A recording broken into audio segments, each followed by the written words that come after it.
Why did the chicken cross the road? Because I kicked it across, of course. What is the difference between a frog and a toad? And could you really beat up a horse? He doesn't know the answer, but he is coming here soon. The one and only Culture Catz, flying from the moon. You're here for Culture Catz. He will be here soon for you. He is just in his neighbor's garden, taking a big poo. If you lie about science and say the earth is flat, he will be here for you, the super cultured Catz. The flat earthers are stuck in the revolving door. They don't know how to tie their shoes or how to count to 4. They get so confused when they close their eyes. They wonder why it has gone so dark and hope they have not died. You're here for Culture Catz. He will be here soon for you. He is just in his neighbor's garden, taking a big poo. If you lie about science and say the earth is flat, he will be here for you, the super cultured Catz. Just who the hell is Carl Carlton anyway? And just how tall is Gigantor? And why did Nathan Oakley run away? You're here for Culture Catz. He will be here soon for you. He is just in his neighbor's garden, taking a big poo. If you lie about science and say the earth is flat, he will be here for you, the super cultured cat.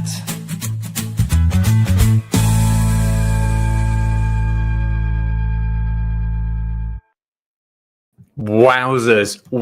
I don't know if you can hear me, or because usually I get something wrong, and when I'm the only one in the call, like I never know if I've got it right or wrong or not. You can see I've figured out how to get rid of that shitty bit of green around the green screen, and I've found out where the button is to put the camera on 720 instead of low definition. So I have leveled up this week. I've got my own spaceship. I don't know. Things are going well. I thought things were going well last week. I came in for a real pounding this week. Maybe I should change my phrasing on that. But I do feel like I've had a bit of a pounding in my inbox, my email inbox, I feel. But put a smile on my face before I get into what's going on in this stream. I got this literally about an hour ago. I clipped this not too long before the stream was due to start. This is Vid Trent leaving a comment on the video that I did last week, the interview with Will Duffy. He was really happy with it, okay? That little line there, he wrote a really long comment, so you've got the beginning and the end of that. And, just want to say thank you very much to Dr. Nick for becoming a new member. But I'm going to save all the comments for later on because I have 20 minutes that I've promised that I'm going to get my introduction done, and I've got to get this bit done in 20 minutes before because we might have a special guest or two to come on. So I'm going to leave the comments or anything till then. But anyway, not everybody was as happy last week with my interview with Will Duffy as this man here. And what first of all I want to say is there is a little bit of clickbait in the title here. Yeah, let's talk about Will Duffy. Well, all you're going to hear from me about Will Duffy is he's been a stand-up guy in all of the emails and stuff we've shared. I've only ever spoke to him once, and that was in the email, in the stream last week. I've got nothing bad to say about him at all. I've only got positive things to say about him, and I want to thank him for his time. He had no need to come on my channel, which is smaller than his. He gained nothing from coming on my channel for a chat last week, yet he still did it. So that's it, you know. He seems like a totally stand-up guy. A better title for this stream would actually... I've got some prompts because I don't want to forget anything, and that's what the PowerPoint's for. But a better prompt, a better title for this stream would be this: Let's talk about what we do if we invite a guest on that we don't agree with on something, but they have done something else we think is brilliant and we do agree with it. Do we forget the bit we don't agree with and crack on as normal? Do we raise our differences, but in a nice way? Or do we go all in and try to debate them on it? Now, I can't imagine that being a catchy YouTube title. So I just went with Let's Talk About Will Duffy, and I'll probably change the title after this. But obviously, it is very much linked to the Will Duffy stream last week. So I want to lay out some context to how this interview with Will Duffy got arranged last week, because there are people out there who have opened my eyes to a part of the community I had no idea existed. There seems to be a fanatical fan base for Will Duffy, which is great. That is great. And there seems to be fanatical opposition within the same community I've been making videos in for years. And like I said before, I've been pounded a little bit from both sides. Only a little bit. Oh, let me just give Professor Parks a wrench. And I think I've given the final experiment a wrench just because, add as moderator, because they're going to feature in comments on this stream, and I don't, I want them to be able to have control over anything anybody says about them and stuff. So how did I start getting my interview with Will? Well, I sent him this email. I said, "Hi, sir." I'm very polite. Okay. No shit. I've just realized I've left your email address on the thing, but it's on your YouTube channel anyway. That's where I found it. So I'm sure he'll be okay with that. I said, "My name is Al. I run a YouTube channel that's made some videos on the fallout of the final experiment. I'm wondering if I can interview you, not just on the final experiment, but also on your role, also on your opinion of the interpretation of biblical text can have on informing people's opinion on the world."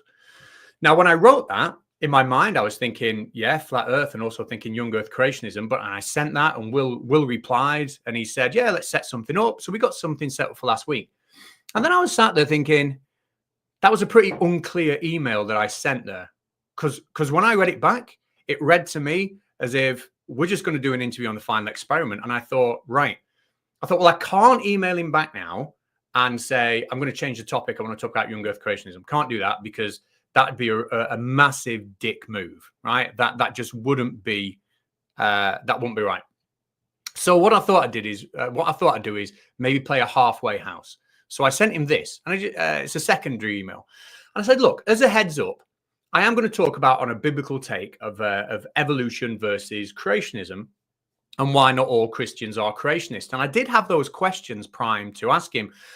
And we started to get into it at a very higher level. But I want to point out, for context, the paragraph at the bottom here, where I say, however, I wanted to mention this because I want you to know it's on my list of questions, but I also want you to know that in no way whatsoever will I press you, push you, quiz you, or try to debate you on the topic of evolution. Because if that's what I'd have wanted, I really should have said that in the first email. Otherwise, it would have been a bait and switch, which I've been accused of. We'll see that later on. It would have been a bait and switch kind of offer, and it would have been a bit of a dick move on my part. But I did say to him, I'm gonna broach the topic, but I want to broach the topic, without being a dick about it, without pushing you too hard on it. Now, that was the plan. However, my bad is that I have a long history on YouTube of talking with creationists, perhaps not in the very recent. I'll show you a little clip in a minute. And I think a lot of people were expecting that side of me to come out in a discussion with a young earth creationist, when really it wasn't about that. It was about the final experiment, etc. In fact, I'll play the video later on. I'm going to stick to my prompts. I'm going to stick to the PowerPoint. So anyway, after the stream finished, I had some comments here saying Catz was too harsh. Right, I had this one in the pinned comment. Ooh, I see, prompts, video. Yeah, Catz was too harsh. Why was I too harsh? Well, what happened was I started to ask some questions with Will about young earth creationism at a high level. Not digging into anything, but of course the chat, who know me from years back, etc.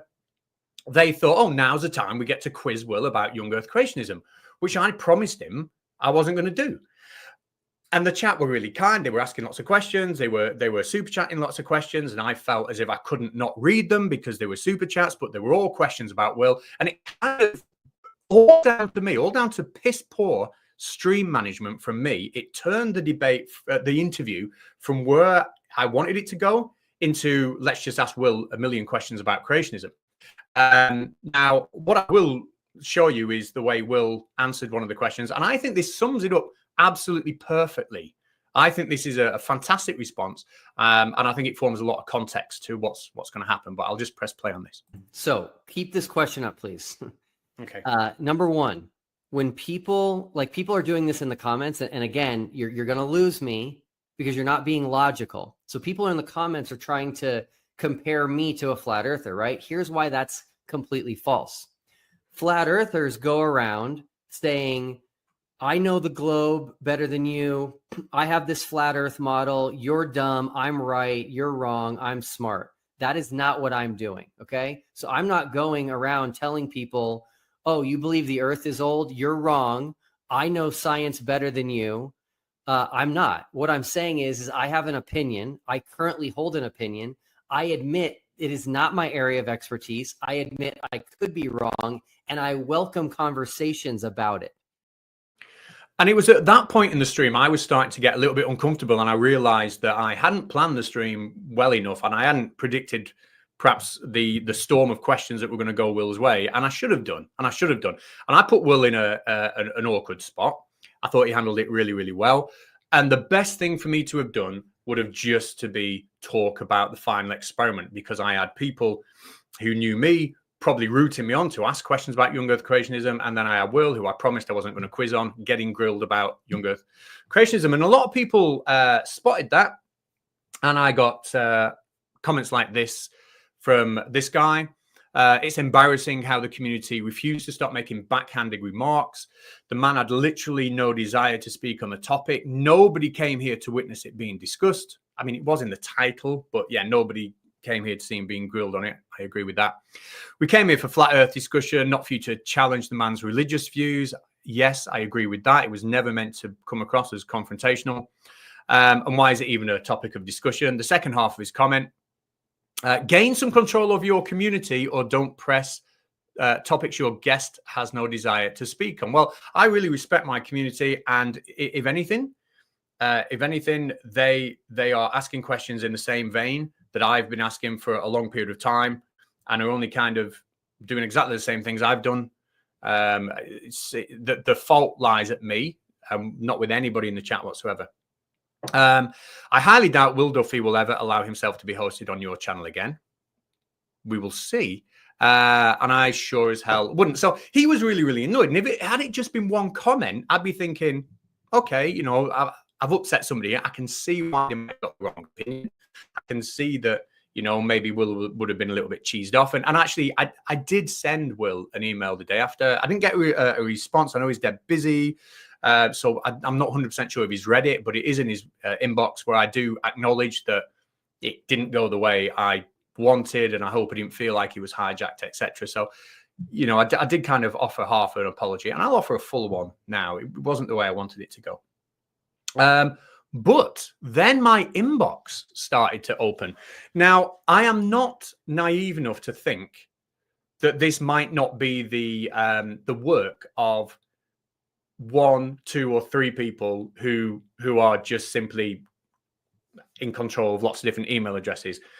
But I've had nearing double figures of emails like this, right? I'm not going to show the entire emails. I don't even know it's legal in the UK for me to do that. So I've just screen grabbed this. So I used to watch, so this is the morning after the stream.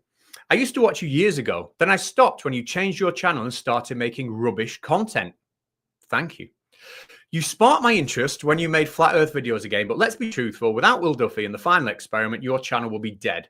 We both know it wasn't growing before Will came along. Correct. It wasn't growing before I started making flat earth content again. I was making anti-vax content, and I was getting warnings week in, week out almost, and YouTube wasn't pushing it. And yes, it's true. It wasn't growing.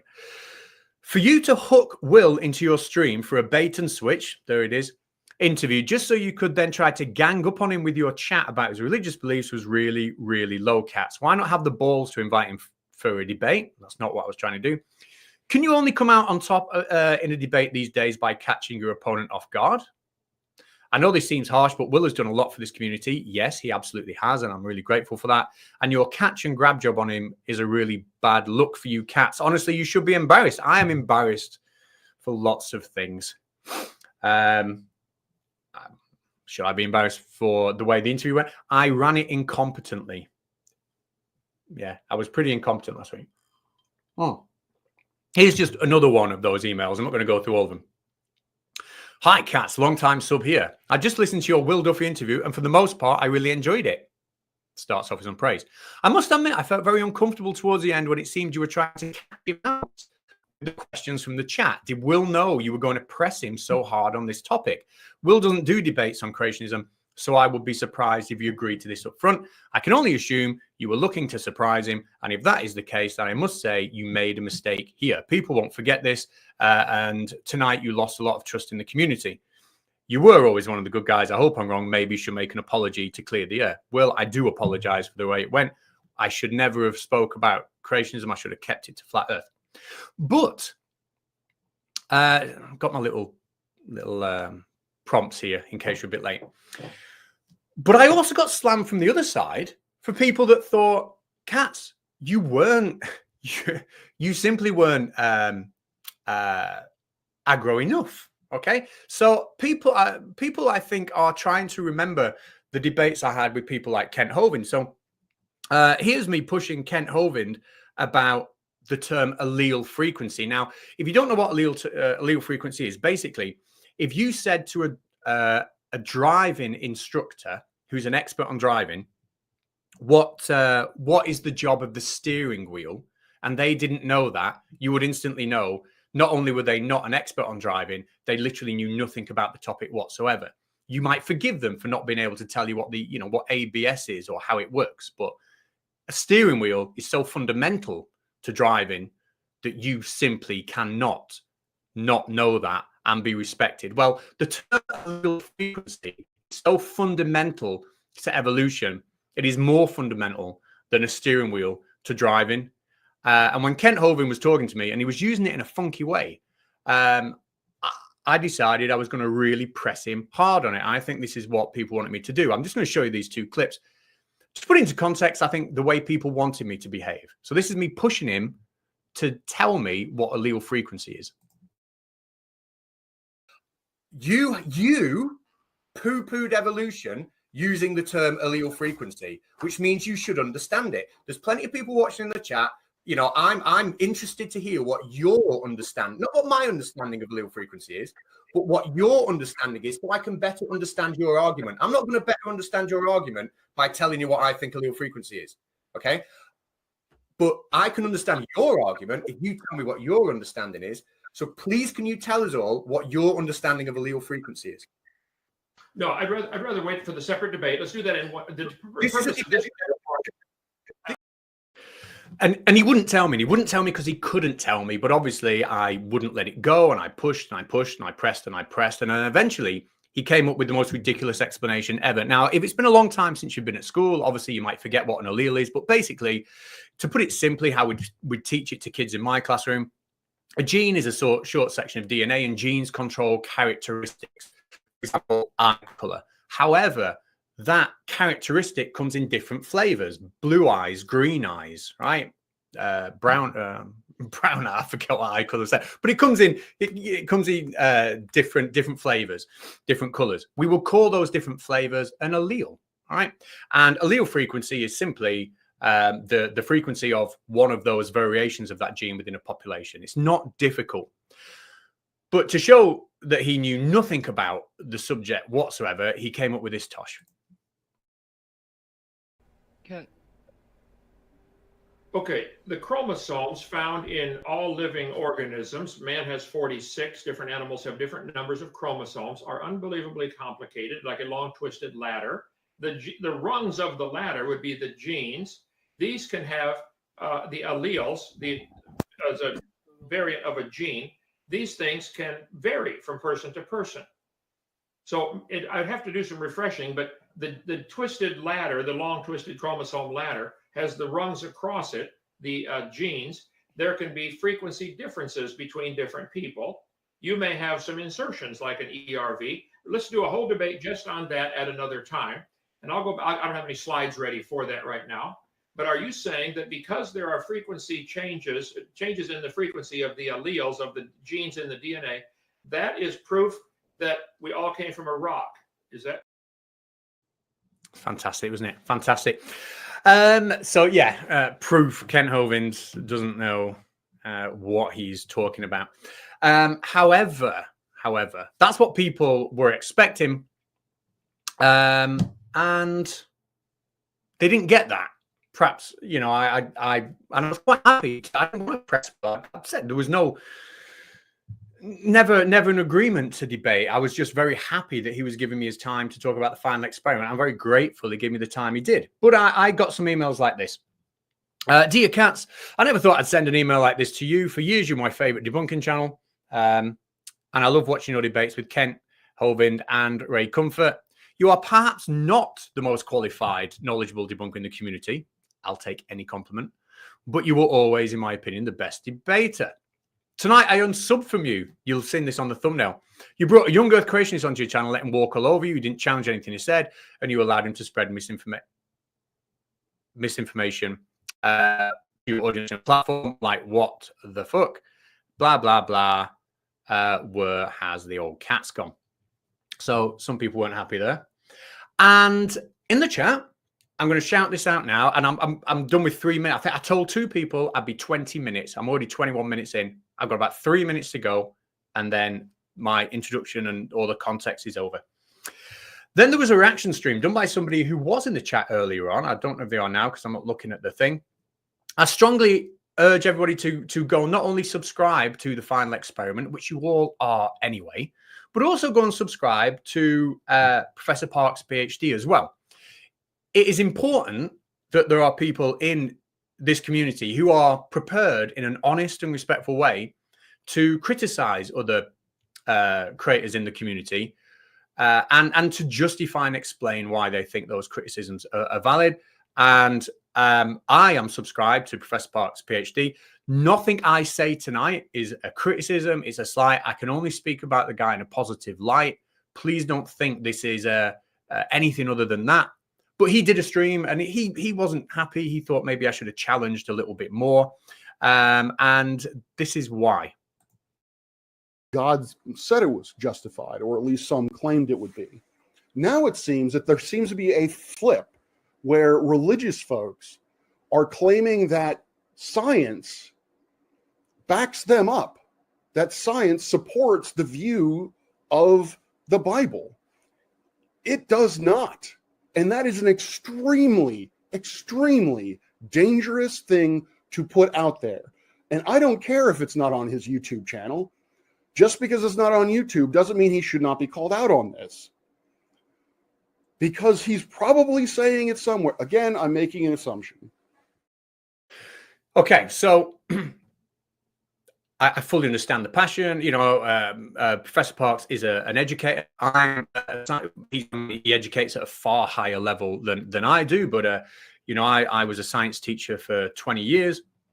One of the things that got me into making the videos is I didn't like the idea of kids being taught science, and then the kids who were perhaps a little bit disaffected, a little bit struggling with science, were given like easy outs by people like flat earthers who would just say, you know, your science teachers are wrong, you know, and then feed them some bullshit.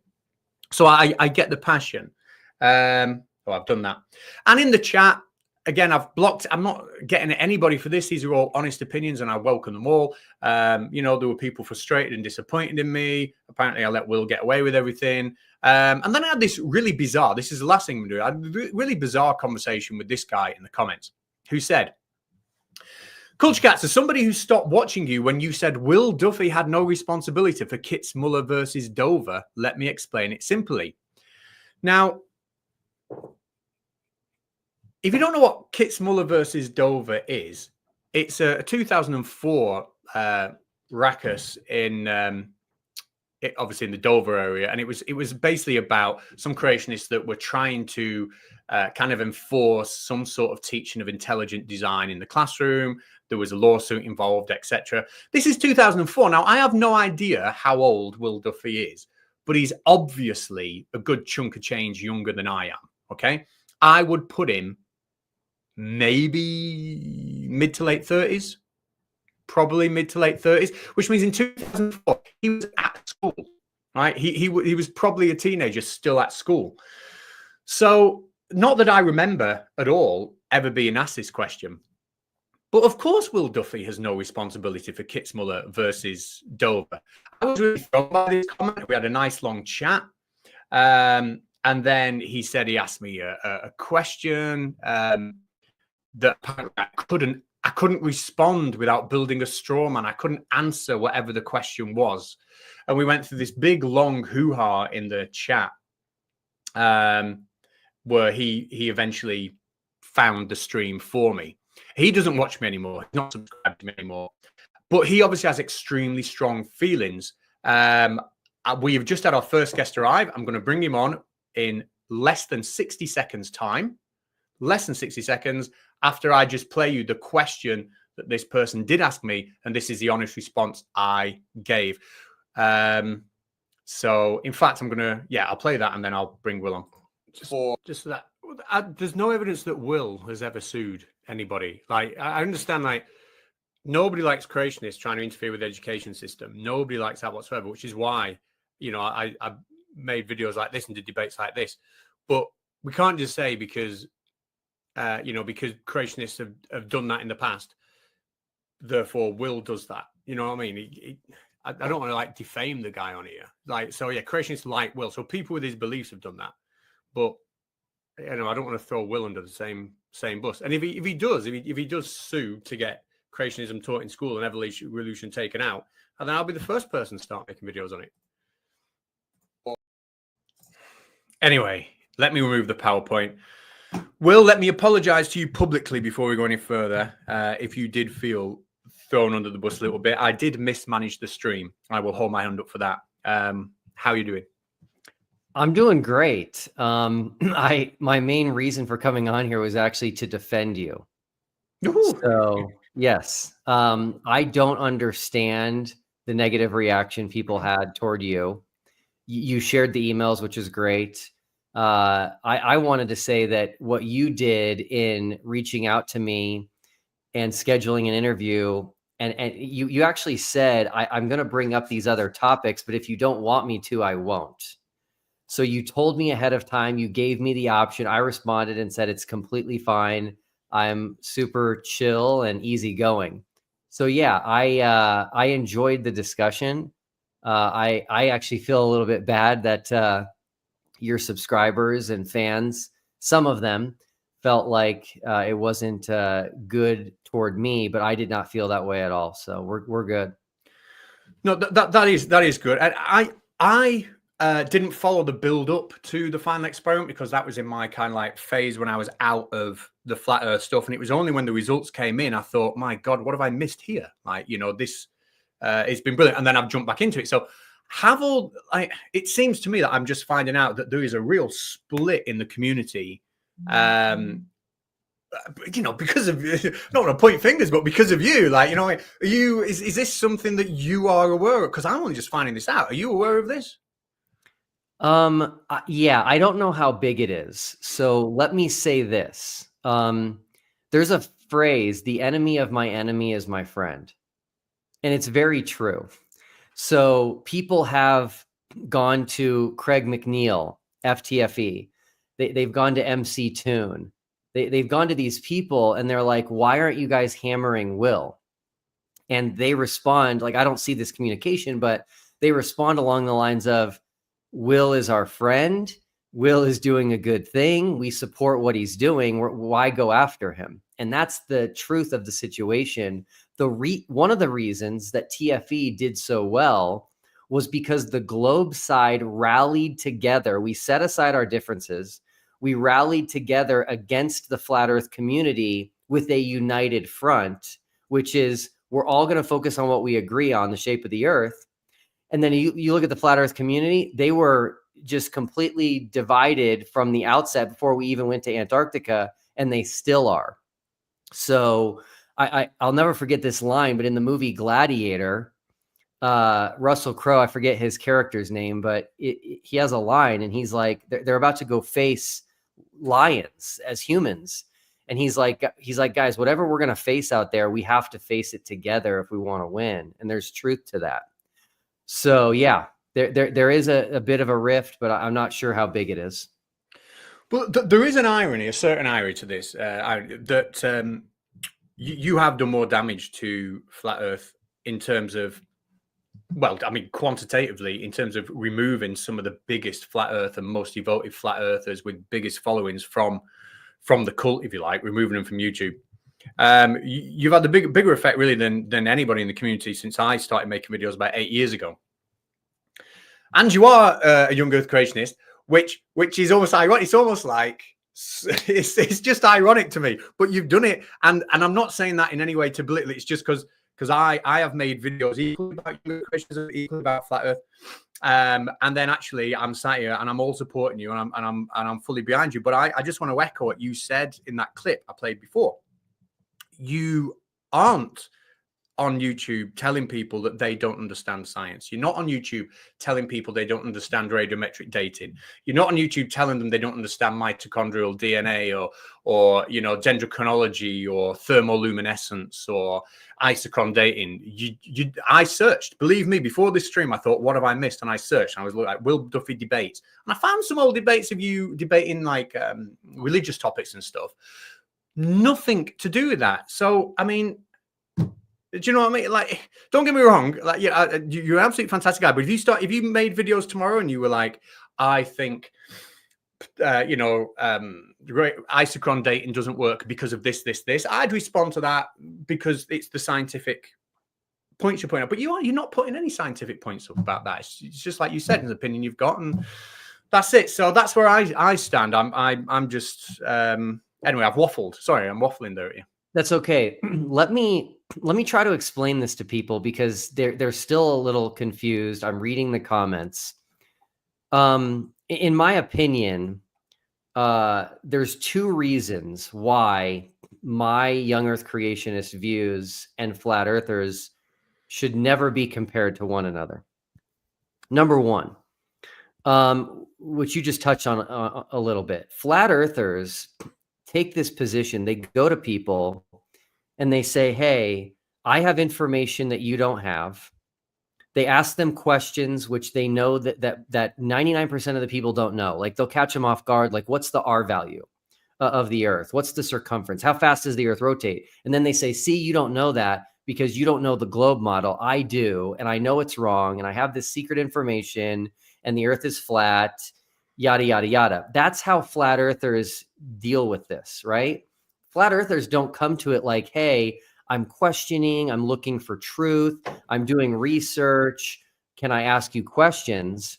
And so I'm not doing that, right? I've never, at least I don't remember, definitely not any time in the recent past, don't go to people and say, hey, if you think the Earth is this old, you're wrong, I'm right. Ask them, how old is the Earth? And see, you don't even know. And then if they do know, well, where did that come from? And they don't know. And it's like, see, you don't know it, I do.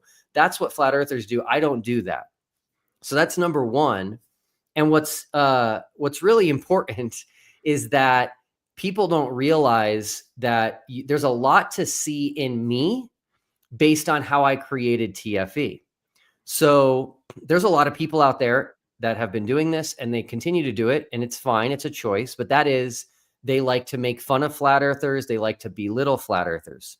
I didn't come in and do that. I came in and I said, hey, I believe you're wrong. I think I'm right. But instead of making fun of you, I'm going to put my time and my money on the line, and we're going to go do a test, which is the scientific method, and see whose position is right. And I gave them an equal opportunity to my side. So what people don't realize who are coming hard against me is if you did that to me, I would respond in a very positive way. Now, I've had people that you guys would know contact me privately and they say, hey, Will, I heard you're young earth. Would you be open to having a conversation with me about that? And I'm like, yes, absolutely. They say, Will, if I made a private video unlisted about this topic and sent it to you, would you watch it? And I say, yes, absolutely. So that's kind of who I am. And I think that's super important. Anything you want to say to that? No, I that's, to me, that's all you can ask for in somebody who is willing to have a discussion and a dialogue, and not like Nathan Thompson in your debate with him the other day, that just didn't even want to engage, didn't want to talk about it. He's turned up to a debate to do anything but debate. And that's, to have somebody who is willing to have a conversation is fantastic. And I just want to say to the chat, there's been somebody's super chatted a question for Will, and I will ask this one, but Will's the link was given out so people could pop in and out. Like, I can't trap him here. He might go any second. It's up to him when he drops in and out. So please don't super chat questions for him, because I can't promise I get round to them. But are you okay just to answer one, because it is directly for you? I'll answer all of them. Okay. Oh, thank you very much. The Storm Chaser Patrick Pineda. Thank you very much. Can we get clarity on what Will's beliefs actually are? He doesn't want to put words in anybody's mouth. He's not sure. Yeah. Okay. So I think that guy might actually live in Colorado. His name sounds familiar. So I'm guessing he's asking for my views specifically on young earth, because I hold a lot of views.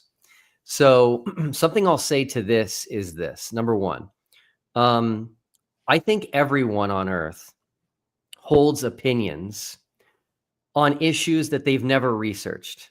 Okay. I think we would all agree on that. It's just part of life, right? You got to make decisions in life, and you're like, okay, this is the opinion I'm going to hold on this issue, but I've never looked into it. I may never look into it, and that's where it's at. And so that's where I'm at. Like, for example, I am a philosophy guy, so I'll talk about metaphysics before I'll talk about physics. I read philosophy books. I don't read science books. Okay. So I don't think, and maybe if people want to say this, I'll disagree with you, but I don't think that it's wrong to hold an opinion on something that you haven't researched, right? It's the attitude behind how you hold that opinion that matters. And so things that I have not researched, my opinion is not going to be as strong. And I am going to be open and honest with myself that I might be wrong, and that other people who know more than me can share information with me that I should take in and consider.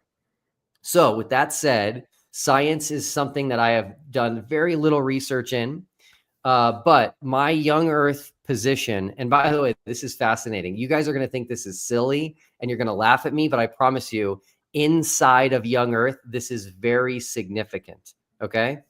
I actually told my congregation about a year ago that I no longer think the earth is 6,000 years old.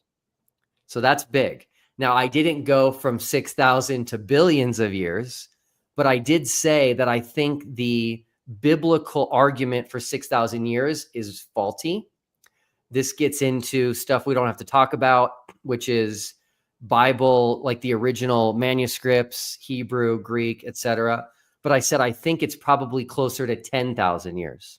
So going from 6,000 to 10,000 inside the young earth community is massive. A lot of people will not like me in that community for saying that. And of course, from a percentage standpoint, it's like a 67% change. But I know from a standpoint of the earth is billions of years old, that's nothing. But I did change my mind on that. So my current position is that I do believe the earth is around 10,000 years old. And here is my biggest struggle. And I'm going to deal with the people in the chat who are accusing me of last Thursdayism, which is false. That is not my position.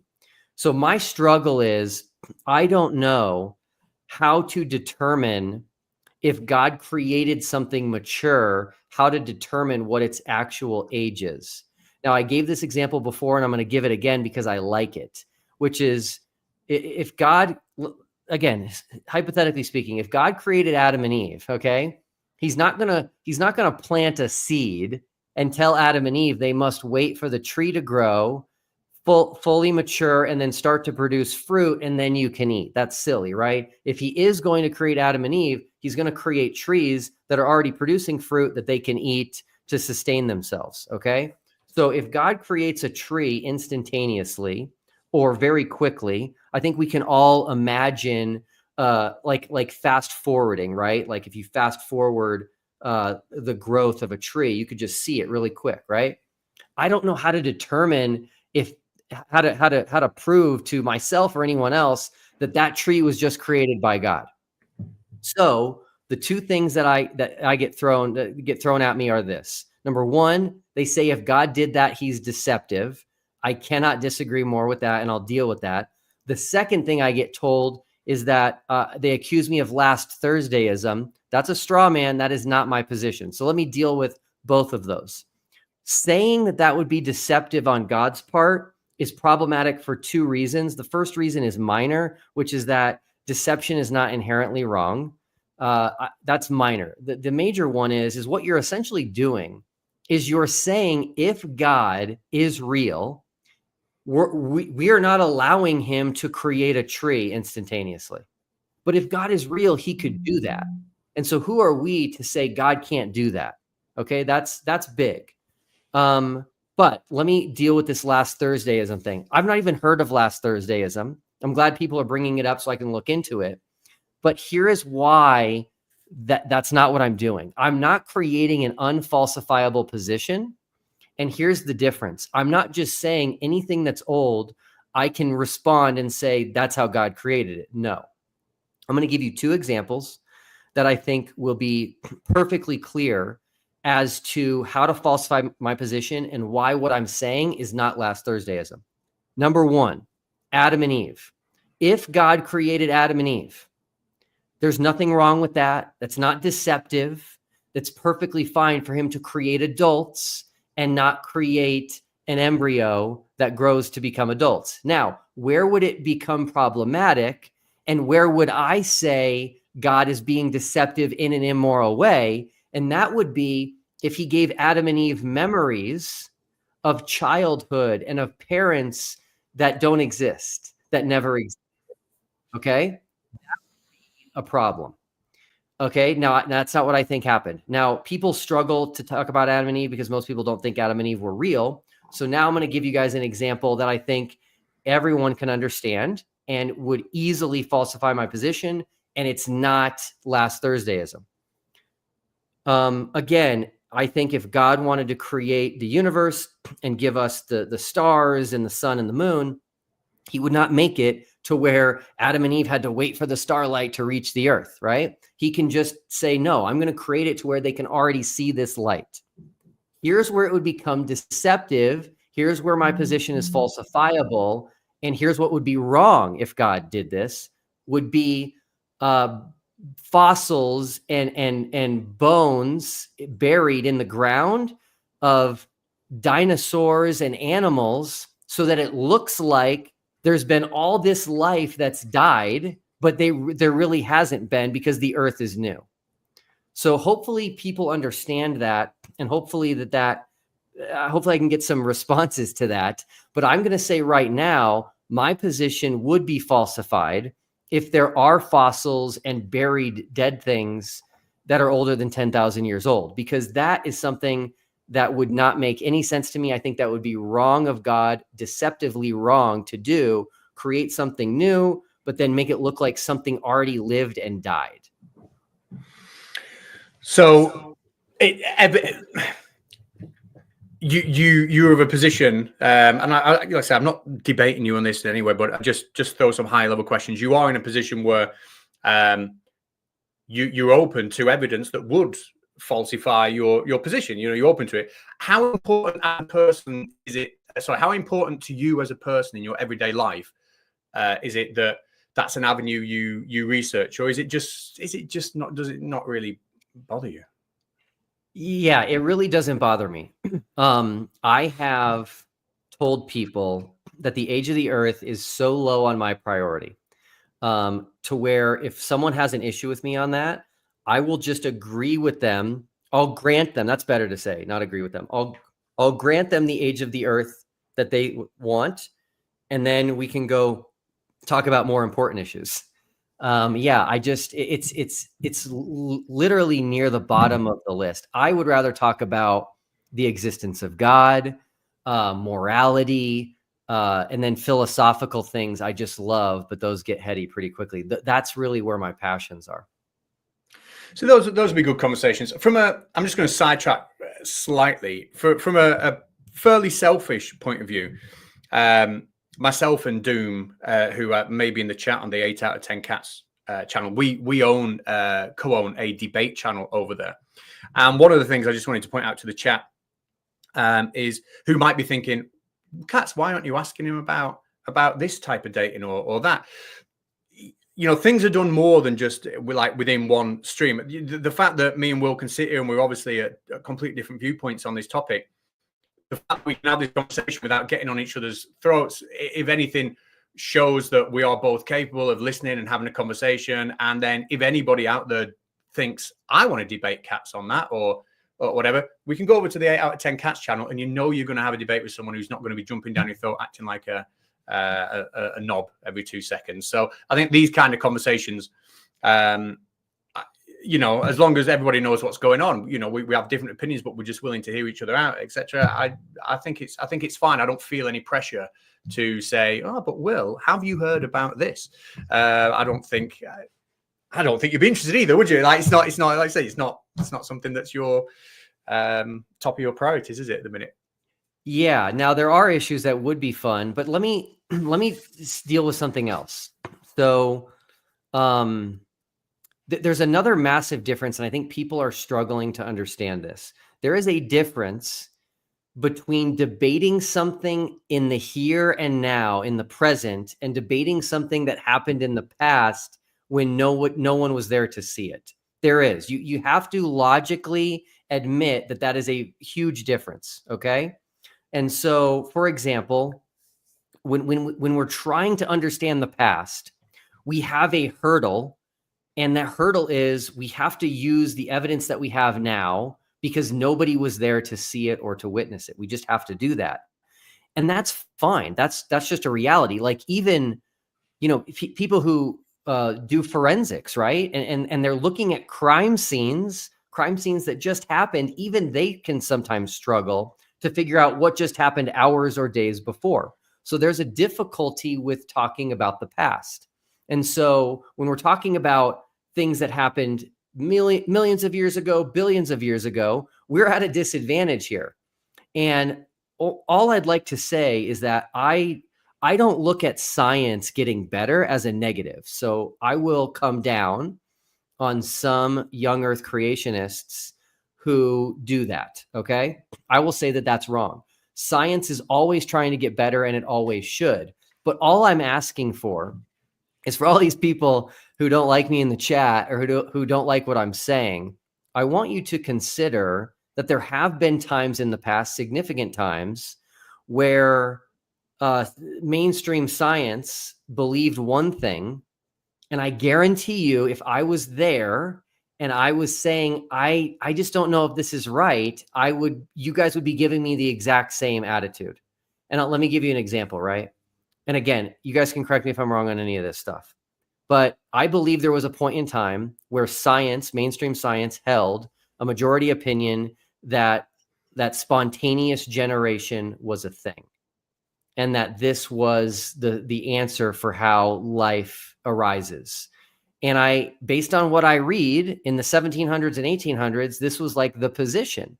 And it wasn't until a guy, I think it was Louis Pasteur, came around and started doing experiments. And he's like, hey guys, this is wrong. This is definitely not accurate. And so I do think science does get better. And I do think science is open to testing and experimentation and people who disagree.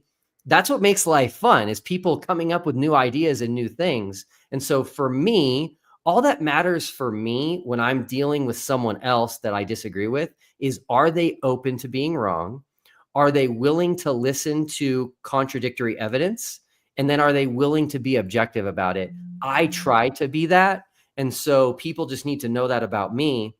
Instead of being upset with me because of an opinion I hold on an issue that I haven't researched, instead be like, whoa, Will is actually the type of person that we're looking for when it comes to someone who disagrees, someone who's going to listen and have conversations and be open about it and be objective about it. So there you go. Shout out to Donnie in the chat. Donnie, I've been trying to get in touch with you to email some kind of debate discussion. Hell, something like this. I don't, Will, I don't know if you get on with Donnie, but we could have maybe a joint 8 out of 10 Catz versus Standing for Truth, more not confrontational, but more debate as opposed to discussion. If Will is and Donnie are up for some kind of collaboration, but I think the important thing, I'm just looking at some comments in the chat. I think the thing is, if I hadn't done the stream last week and decided to mention creationism with you, it wouldn't have been brought up. Tonight wouldn't have happened. And I feel like you're getting stick for talking about it when it's me who said, I'm going to talk about creationism with Will. I put it in the title, then I asked you about it. And it's like, I'm asking you about something, and now you're getting stick for what I've asked you about. And then you've come on to defend me for getting the stick, for me getting stick, and then you're getting stick again in the chat. I feel so. I feel like I've perhaps I should have just have said nothing, really, because I feel like you're having to defend yourself a little bit. And it is not you that's going out there and promoting this. It's just an opinion you've got. It's a belief you've got, and I'm happy with that. But I feel like maybe I shouldn't have said anything. I don't know what your thoughts on that are. No, I'm really glad you did. You broke the ice, so to speak. I think there was a lot of influencers, like big names, even, Professor Dave, MC Toon and FTFE, Craig McNeil. I think a lot of the bigger names didn't want to really do this because we've become friends through TFE. We've bonded through TFE. We're on the same team with the issue of the shape of the earth. And so in a way, you kind of broke the ice. And now people will see my reaction and be like, okay, this Will's not like a flat earther, right? Where if you disagree, they're going to block you and not want to be friends anymore. It's like, no, Will's actually kind of a chill guy. This is fine. Now I'm going to do you a favor. I'm going to do you a solid here. And I'm going to make an announcement that I'm making for the first time publicly on your channel. Awesome. Okay. So people are going to have to listen to this whole show to get to it. Okay. Due to the pushback that have been receiving on this, I am seriously considering making my next project something related to God, science, and the past.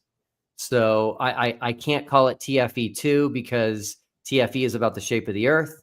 I don't have a name for it yet, but I'm strongly considering doing it. And I'm going to take a neutral position because I'm not the expert here, and bring on people that are experts from both sides, and then let them do their best to convince me and my audience as to which side is right. I think that that's the only fair thing to do. I did it for the shape of the earth. Now I'm going to do it for something that will challenge my current beliefs on history and the age of the earth. So there you go.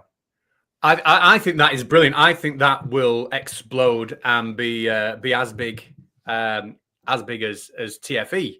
I think that's because the interest in that, given the platform that you've now established, etc. You're not come out of nowhere like you did with TFE. The platform you've got, and the fact that it's a self challenge as well, that will be amazing. That will be absolute amazing. I feel quite chuffed that you've brought that here. So thank you very much for that.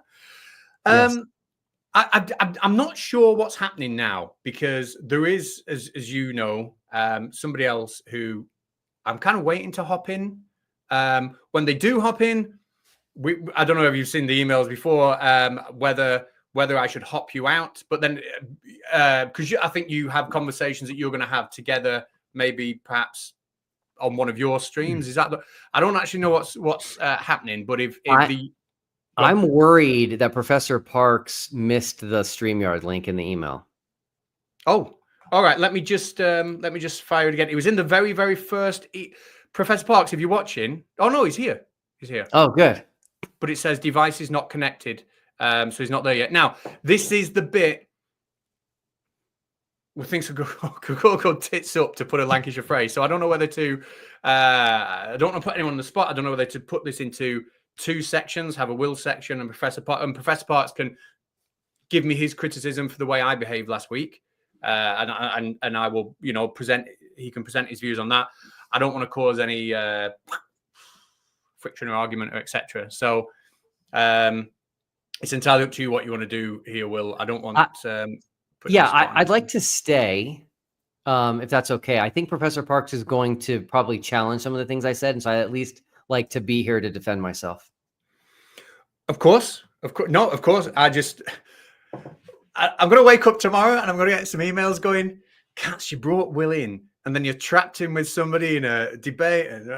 No, Professor Parks has been extremely polite in the emails.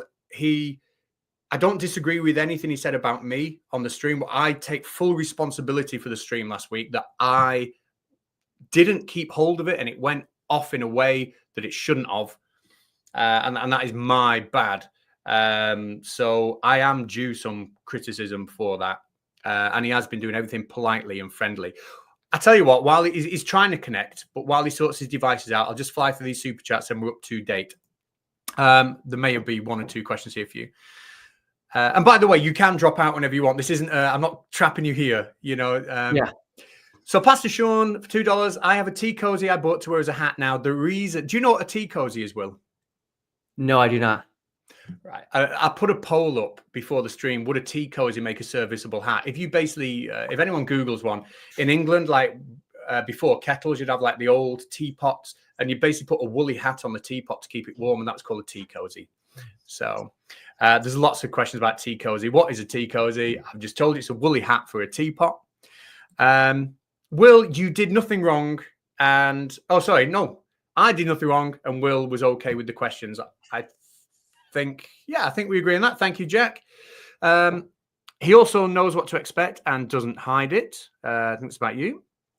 Thank you for that one. Second best, Bob, is my bedtime and I'll catch up tomorrow. Love you, Catz. Okie dokie.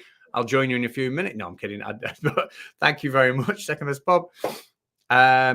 Will Duffy was prepared. Oh, can I ask you, because I know you came into the scene after I'd kind of peaked and gone and gave my channel away and stuff. If I said to you, he's not prepared for that, are you familiar with that catchphrase? Do you know where that's come from? Nope, no idea. It was from the Kent Hovind debate I showed a clip of later on. It's not his fault. I came to talk about a range of different things. Obviously, you can't be an expert on everything. So it just so happened to be the things that I brought up, like ERVs and isochron dating, weren't on his PowerPoint, and he wasn't prepared for it, and we had to keep moving on. But throughout the debate, it just became a bit of a catchphrase. Well, I'm not prepared for that. Let's move on. And I made a song out of it. And by the way, I don't even know much about you. Can you just quickly tell me what your background and expertise is? Yeah, so I mean, forget YouTube. I've been a science teacher in the UK for the last, well, I'm 45 now. When did I start? When I was 21. So my degree was actually in biological science. My master's degree was also in biological science, but my master's dissertation was on natural selection. So that kind of that gives the interest for that. Then I went into teaching secondary schools in the UK, and when I started teaching in the UK, you teach biology, chemistry, and physics, or you did do back then in a lot of schools. And we were short of a physics teacher, so I started to teach most of the physics. So then I ended up teaching A-level physics as well as biology and chemistry. And A-level physics in the UK is what you do. It's what you finish just before you go to university. So it's what you do before your undergrad degree. So even though my background was in biology and biological sciences, etc., I'm more adept at teaching physics these days.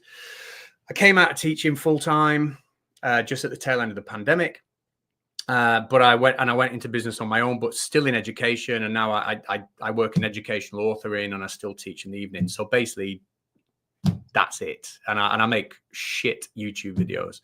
I'm just I'll fly through these super chats. Professor Parks, I don't know if you can see me. If you can, just raise your hand, and I will. Oh, you can. Right. I'm just going to get these super chats done, then I'll bring you on.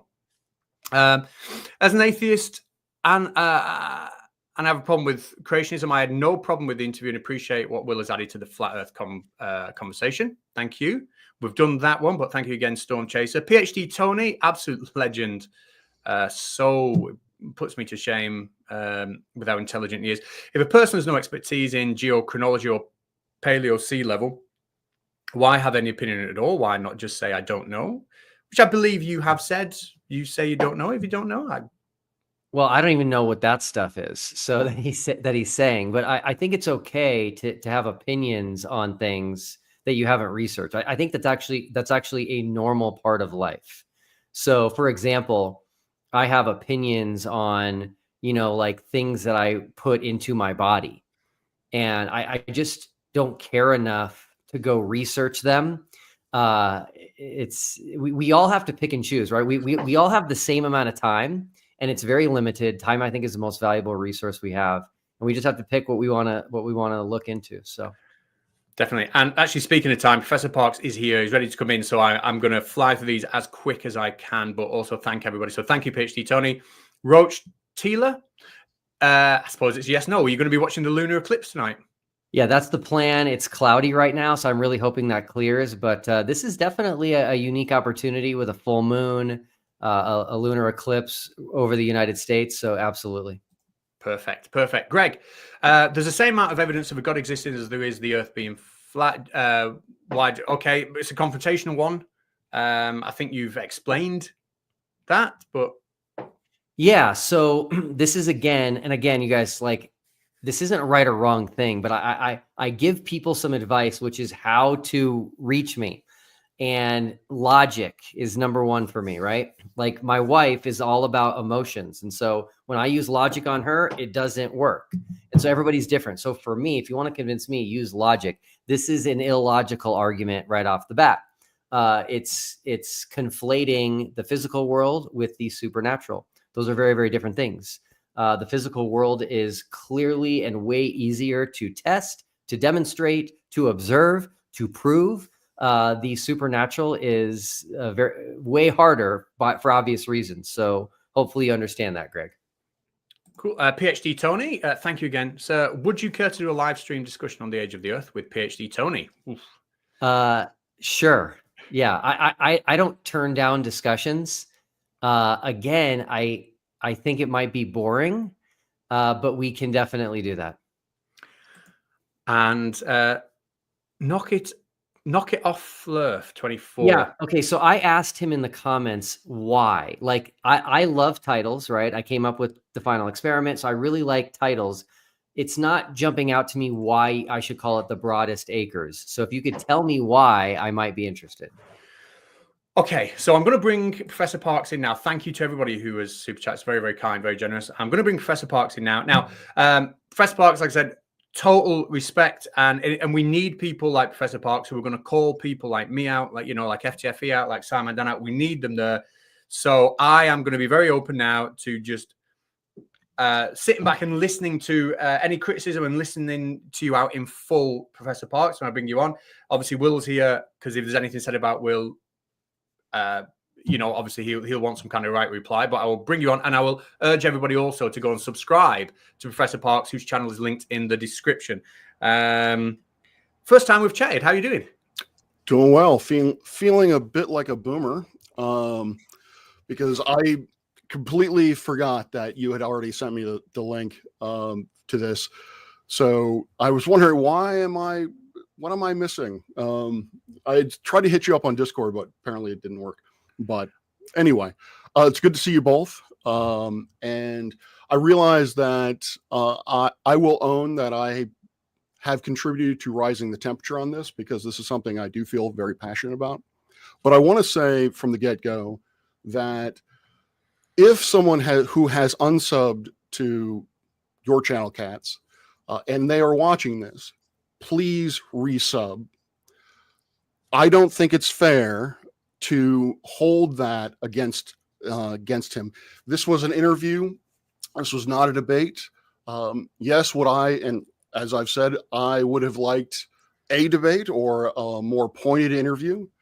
But the fact that you didn't give that didn't happen is in no way a rationale to unsub from you. It's certainly not a rationale to insult you or to pound your inbox. It certainly isn't. any sort of negative, sort of really negative feedback is not appropriate, in my opinion, whatsoever.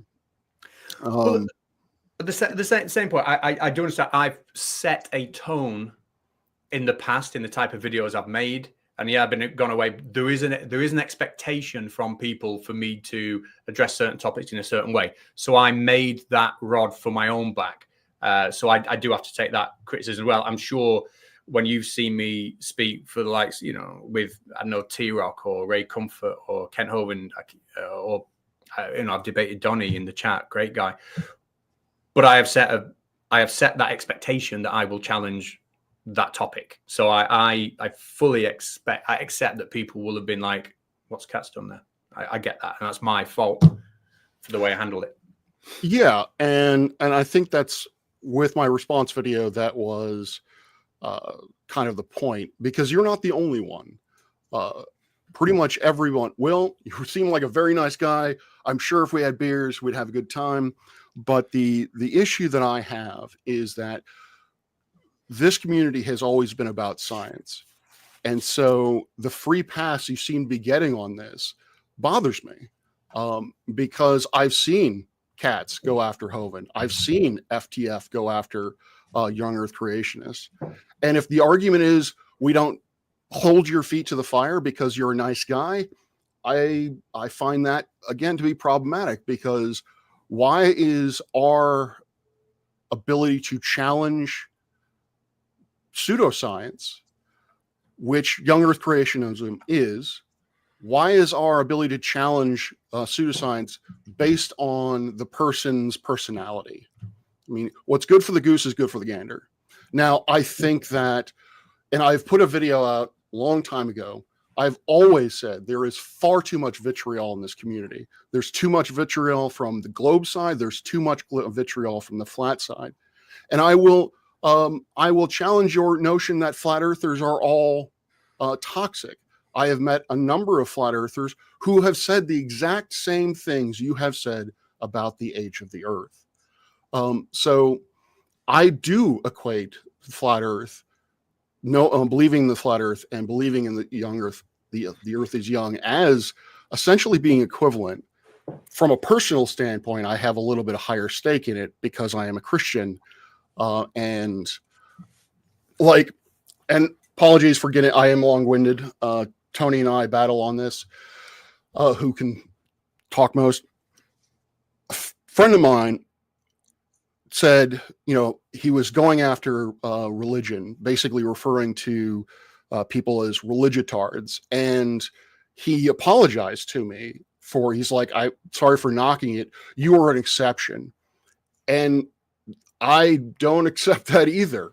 And the reason why that there is such vitriol towards this is because of young Earth creationists. And so I'll stop.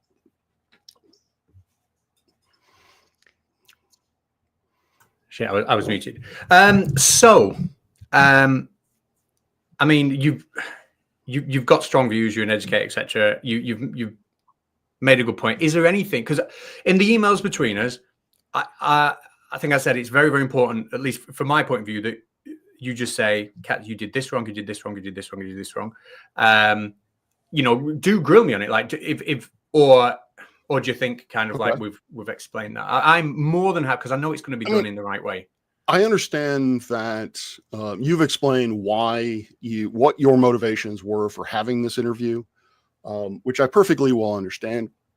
I don't agree with, but that's ultimately the point that I have, or the problem that I have, is because Will is a nice guy, people seem to be treating him with kid gloves.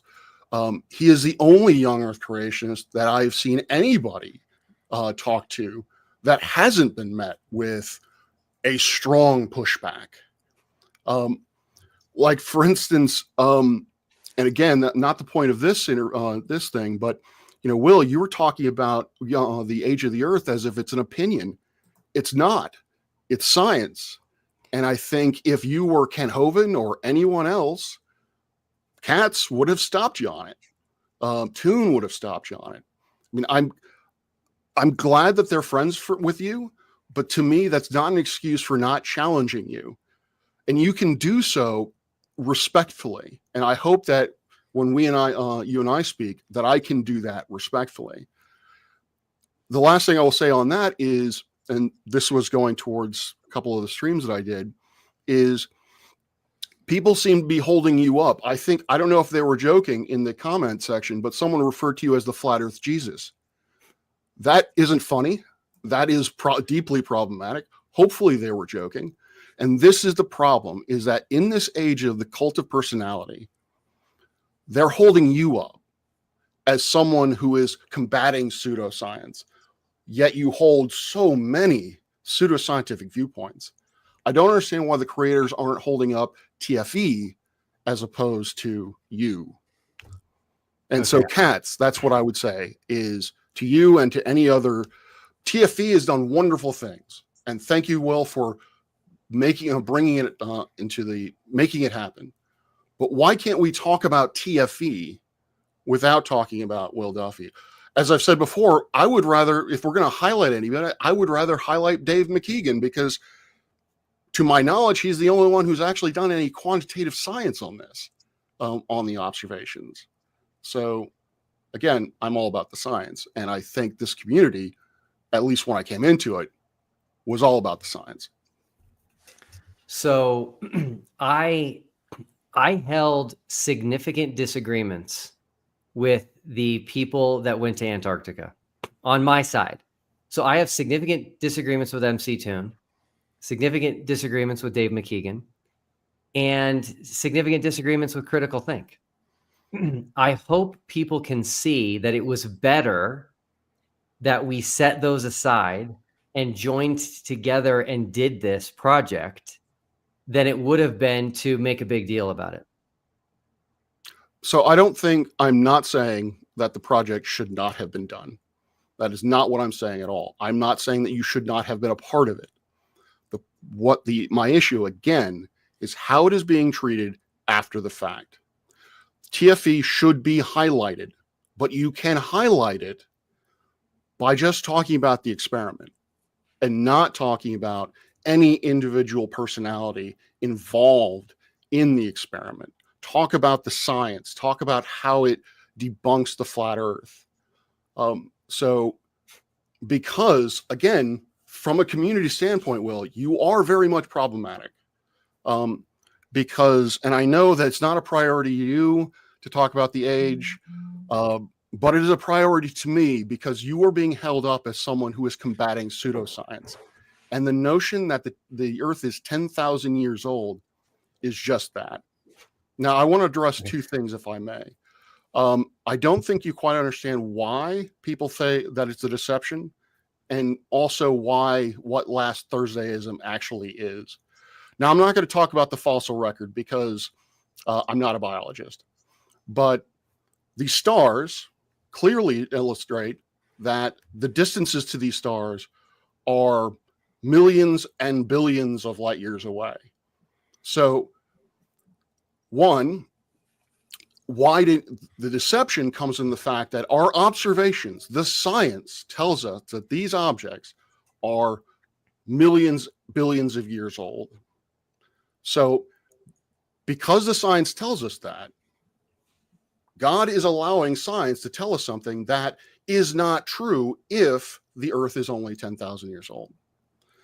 And last Thursdayism is the idea of, oh, it only looks like that because God made it look like that.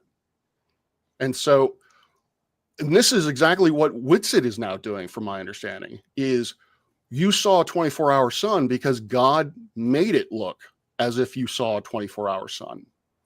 That is where these two things, where your viewpoints and flat earth intersect. Okay, I'd like to respond. Witsit is not saying that to my knowledge. Okay. I highly doubt he's saying that, and I don't think anyone is saying that. I have heard that saying, but sorry. Okay, yeah. The closest I've heard to that is Satan, not God, is the reason we saw the 24-hour sun. Okay, so let's talk about the starlight issue. I have two major issues with this, and it's why I don't think distant starlight is the best argument to use, at least against me, for the age of the earth. Okay. Number one, I am going to struggle to get past the idea that we are going to tell God, you are not allowed to create a massive universe and allow the humans to see the starlight instantaneously. I will never say that. I will never take that position. That sounds like what you're saying. It is not. Okay, so do you agree that it's perfectly fine for God to create a massive universe and to make the starlight visible on Earth instantaneously? No, because that would be violating the laws of physics that he himself set up. Okay, so God. Well, first off, we need to actually go back to the 0th point, is because your position is that God created Adam and Eve from clay, or Adam's rib, depending on which book of Genesis you want to read or you want to put more faith into. That didn't happen. Scientifically, that is not saying. You're talking about metaphysics. That is metaphysical. That is not science. There is no way that two human beings can spontaneously pop into existence fully grown. Okay, so it's what we would refer to as Christians as a miracle. And Yes. I would push back on you a little bit, because if you call yourself a Christian, that usually means you believe in the resurrection of Jesus Christ, which violates the laws of physics.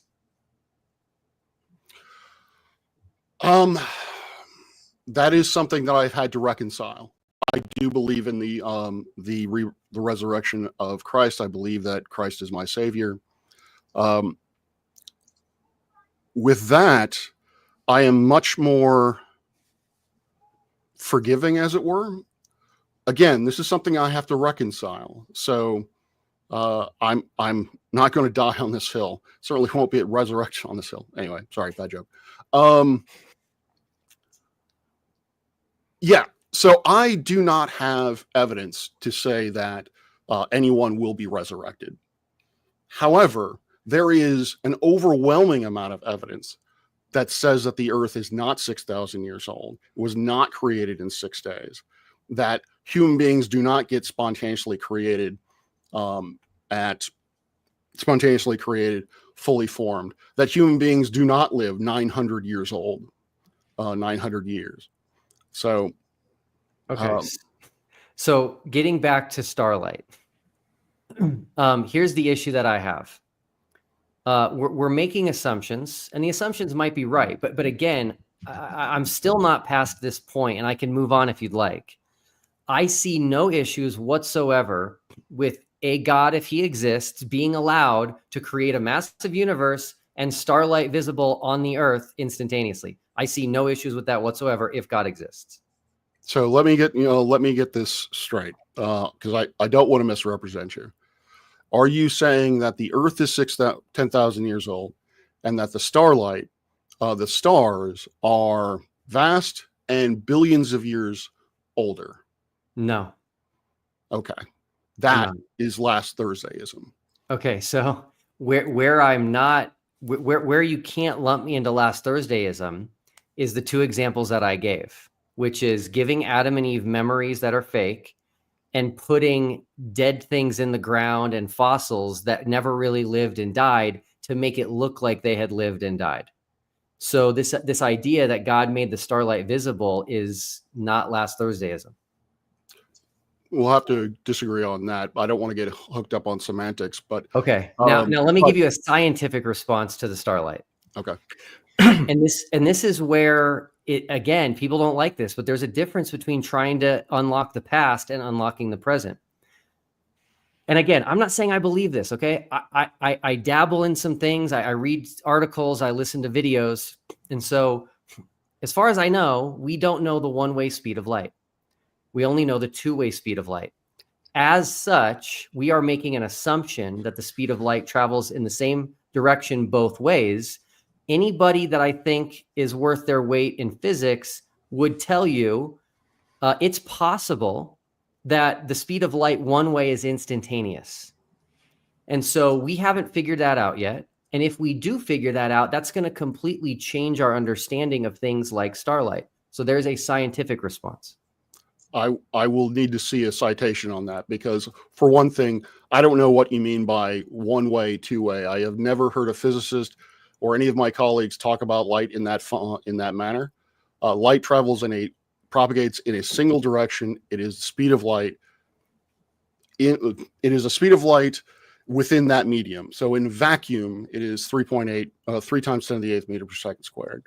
So the light was emitted off of Alpha Centauri, which is approximately 4.2 light years away. So the light that we are seeing right now was emitted off of that star 4.2 light years away. Actually, let's use Andromeda. It's a much better, more poignant example. Andromeda is about 2.7 million light years away. So the light emanating off those stars was created 2.7 million years ago. And that light has come to us. So there is no question as to what the speed of light is moving in any direction. Well, there is. So this goes back to a 1905 paper written by Einstein. In that paper, he said, I am just going to create a constant for the speed of light, which is the two-way speed of light.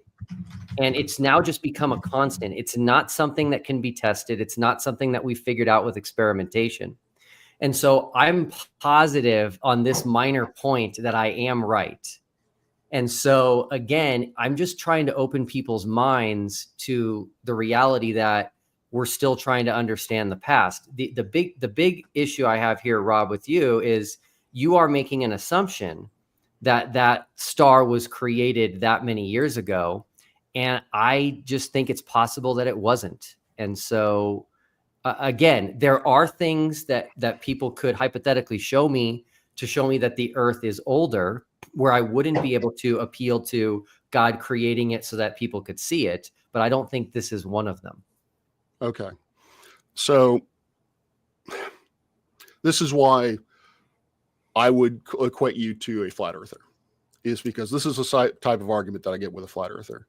You have admittedly told me that you are ignorant of these subjects. I am, and yes, to those in the chat, I have a PhD in astronomy. I have studied this, and I can guarantee you that there is no question as to the one-way, two-way speed of light. The light speed travels in one direction from a source to an object at whatever the speed is in that vacuum. Another thing that flat earthers like to do is to cherry pick Einstein and talk about things that were published in 1905. And by the way, the speed of light was developed. The speed of light was determined as a constant by Maxwell, not Einstein. And if I misunderstood you, you claim that there was no evidence of that the light speed has been measured. Is that right? Yes. So when we measure the speed of light, we can only measure it going away from us and coming back to us, which is what I'm referring to as the two-way speed of light. We have never been able to measure the one-way speed of light. So we are assuming it's going the same speed there and back, but we don't know that. So you were saying that there is no way to measure the speed of light moving in one direction. That's correct. Okay. That is inaccurate, and I will need to come up with well, first off, the experiment by Romer the first experiment to determine the speed of light using the IO, I'm not entirely certain how that's two-way. Are you familiar with Romer's experiment? No, never heard of it. Okay. So I will need to, I will look into this more, because yes, I guess with two-way, you're making some kind of reference to Michelson-Morley. I actually don't know what you're referring to. Jason Lyle. Yes. Sorry. So yeah, but this is Cat's stream. Cat was talking about, we can get into this on my channel. I don't want to keep, I know Cat's wanted to keep this short, but yeah. So, but I will just come back to it, is that You are telling me, who is an expert in this field, that I am wrong, and you are someone who, and you are correct, who is admittedly not an expert in this field. So I am not telling you you're incorrect. I'm definitely not telling you that. I'm saying I have a different opinion, and here's why. So I have said that you can measure the speed of light one way. Is that true? I do think you're wrong on that one. Okay, so you are telling me that I'm wrong. On that, yes, because that's like one of the few things I've looked into. Okay. Where have you looked into that? Okay, this is a little bit embarrassing, but I do have a lot of respect for him, and it's the Veritasium channel. Okay. All right. Good channel. I love it. I Ordinarily, love it. Normally, I would say the same thing. Maybe I've not seen that video, so I will check it out to find out, have more context with it. But you keep saying things like young Earth, the age of the Earth, the fact that the Earth was created in 6 days, that Adam and Eve were spontaneously generated. You keep referring to these as opinions. They are not. And again, with Flat Earth, they also claim that the shape of the Earth, a number of them that I've spoken to, is an opinion, which it's not. You know, we have these debates about the shape of the Earth, which I suppose is good from a, you know, for audience members, fact checking and all that. But ultimately, there is no debate on these subjects. The science is pretty clear on to that point. So to say that the speed of that we can't measure the distances of things because we don't know the speed of light is simply inaccurate. It's an inaccurate statement. Yeah. Okay. Yeah. I didn't exactly say that, by the way. Okay. So you are speaking very confidently about things that happened in the past. And all I'm saying is I think there's room here for you to be wrong, for me to be wrong. And it's gonna be way harder than proving the shape of the Earth. Prove the shape of the Earth, you just send up a satellite and take a picture. But now we're talking about thousands, millions, and billions of years ago. And so I'm just saying I think we should be open. And I don't know if science would even like your language and your terminology of just being like, this is settled, this is factual. That's not really how science works, in my opinion. I am fully aware of how science works, sir. I have stated many times that science is provisional.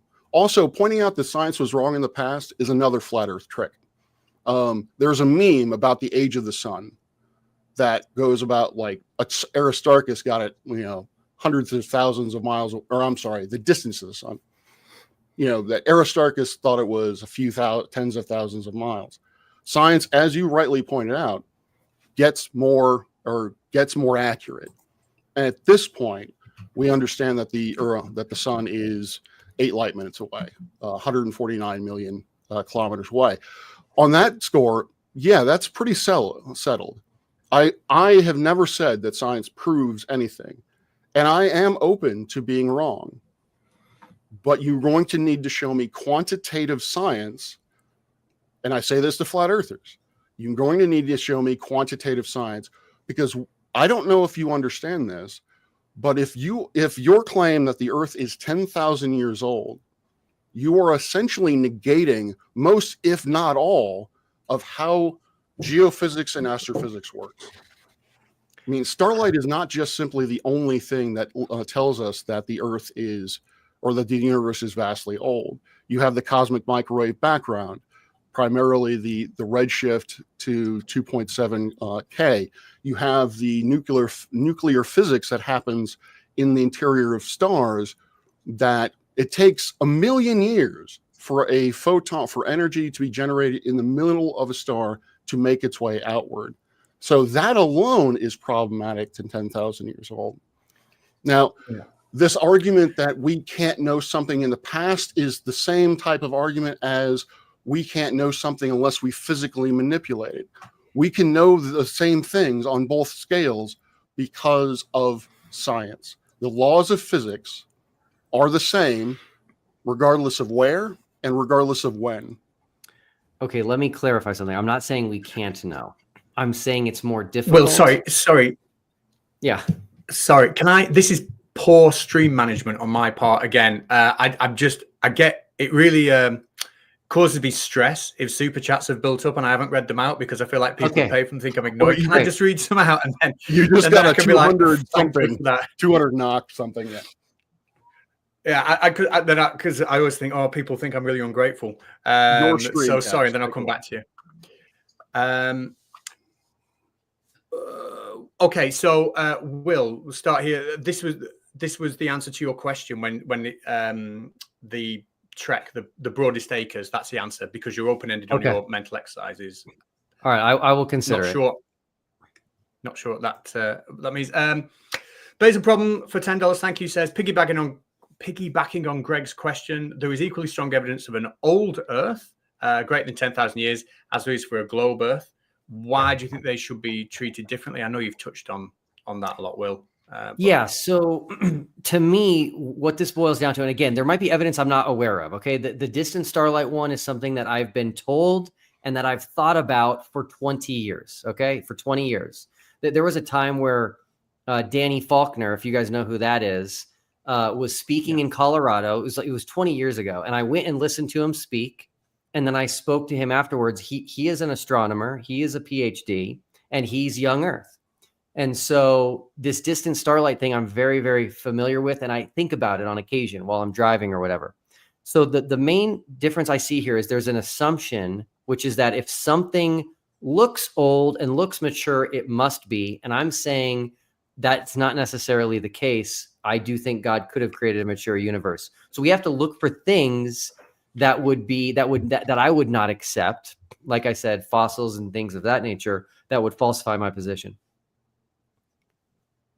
I tell you what, I'm just thinking off the top of my head, but a conversation, because Danny Faulkner, you're right, is an astronomer, isn't he? And a conversation between him and yourself, Professor Parks, would be amazing. I think to watch.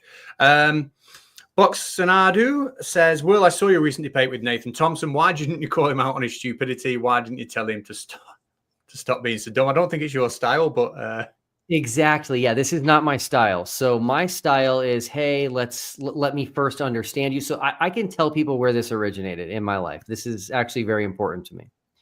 I attended a conference and I just forgot the name, Ontacore. It was called Ontacore, if anybody wants to look it up. And in this conference, they taught you how to actually work through a disagreement with another human being. This had nothing to do with science. This had nothing to do with debates. It had to do with relationships, a disagreement with your spouse, a disagreement with your child, a disagreement with your friend. And they said, if you actually want to make progress when you have a disagreement with somebody, they said, go try to understand their position. Don't belittle them. Ask them questions. They're going to feel loved and they're going to be like, wow, this person actually cares about me. And they're going to be way more open to seeing that they're wrong. So that is why I didn't do that to Nathan Thompson. It's why I didn't do it to any of the flat earthers. It's why I created TFE the way that I did. I fully support that. Brilliant. Fully agree with that. Jack Fetter says, I'm beyond confused with this criticism. Will is entitled to his beliefs. He's in no way pushing on folks or grifting. Utmost respect for you, Will. Will, a quick question.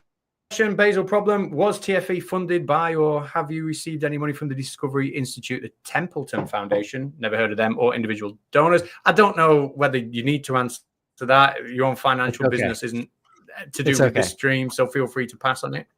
Actually, yeah, I'm gonna answer. Is that okay? Okay. I've received no money from the Discovery Institute. Then you Parks up, but press box here.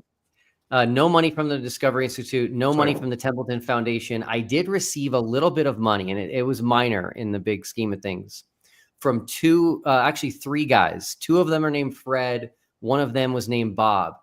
When things changed, and all of a sudden, I'm not just paying for one flat earther and one glober and myself. Now I've got to pay for Austin and Jaron and Dave McKeegan and myself. Things got tight.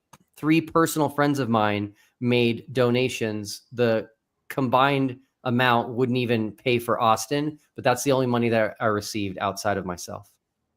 I thought Dave paid for his paid his own freight. No. Oh, okay. I was wrong about that. All right. No problem. Catz, I wanted to respond to the You were going to question. say something else as well, weren't you? I was going to respond to the super chat prior to this one. I'm beyond confused with this criticism. Will is entitled to his beliefs. That is the crux of this, and that is the crux of why I had a problem with how Catz conducted the interview. That is why I have a problem with the debunkers giving Will a pass on this, is that these are not opinions. These are scientific. We have overwhelming evidence to support the science that we put forward, that the Earth is 13.7 billion years old. This is not a belief. This is the current science. So if you want to say, and I've heard you say this before, Will, is if you want to follow the science, that is the science.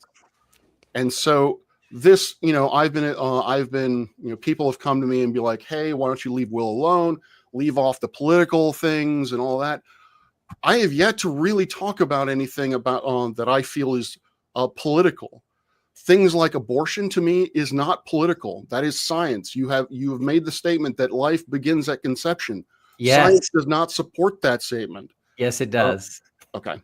Sorry, it definitely does. By the way, I have to say something. If there was ever a scientific consensus, it is on that life begins at conception. That is the closest thing I've ever seen in science to a consensus. I think they polled biologists and 95% said that. Can you define life for me? No. So that's the problem with that as a science teacher. Would you not define being alive as something that follows like the 7 life functions, or is there a difference? Are you thinking a difference between like being alive and life as a entity? It's a very broad question, right? A bacteria is alive. So for me to have a definition that includes bacteria, plants, animals, and humans, I don't know what to say to that. Self-replicating, I don't know. I don't know. Well, I'm just thinking out loud, and I'm certainly not giving my opinions on the topic because it's very contentious. But in UK schools, if we're teaching what is alive, we would say that a single cell, would follow the 7 life functions, and therefore that we would class that as being alive. But I think the argument that I hear when it's about abortion is like there's a difference between it's a life and it's alive. Now, I'm not saying where I stand on that, and I wouldn't. I don't want to go down that road, but I think there's a subtle. Maybe I'm wrong, but like maybe do you get what I'm saying? Like there's like a slight nuance in the argument between living and being alive. Yeah, I should have been more clear. I should have said human life begins at conception. So the single-celled organism, whatever the fetus starts off as, that has a soul. That is a person. Yes. And you were saying that science supports that. I'm saying science supports that human life begins at conception. Yes. Okay. There is no other logical starting point. That's the only logical starting point. What I would say is that science has no idea when personhood starts. We don't really have much to say on what consciousness actually is.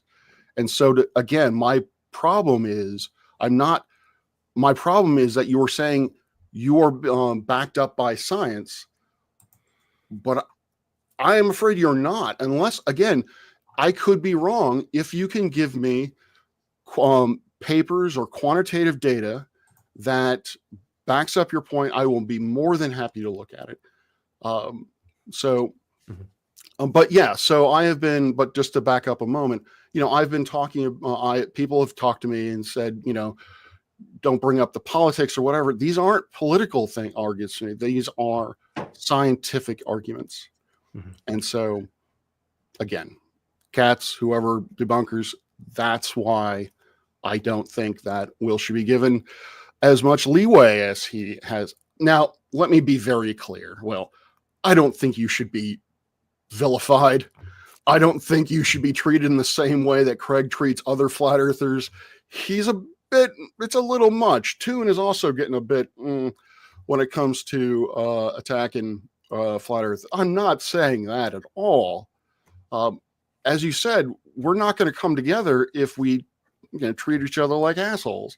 you can't insult someone into agreeing with you. All you can actually do is radicalize them into a different, into an ingrained position.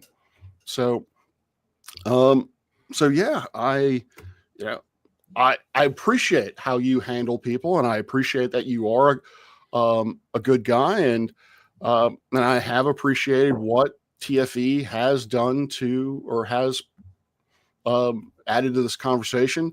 And I am beginning to see that I may have been very wrong in the beginning, and because I didn't think TFE was doing what it was being touted as doing, but I am seeing a shift in the needle. I don't think it's the final experiment by any stretch. I don't think Flat Earth is dead by any stretch, but it has made more of a difference than any other experiment that I've seen so far.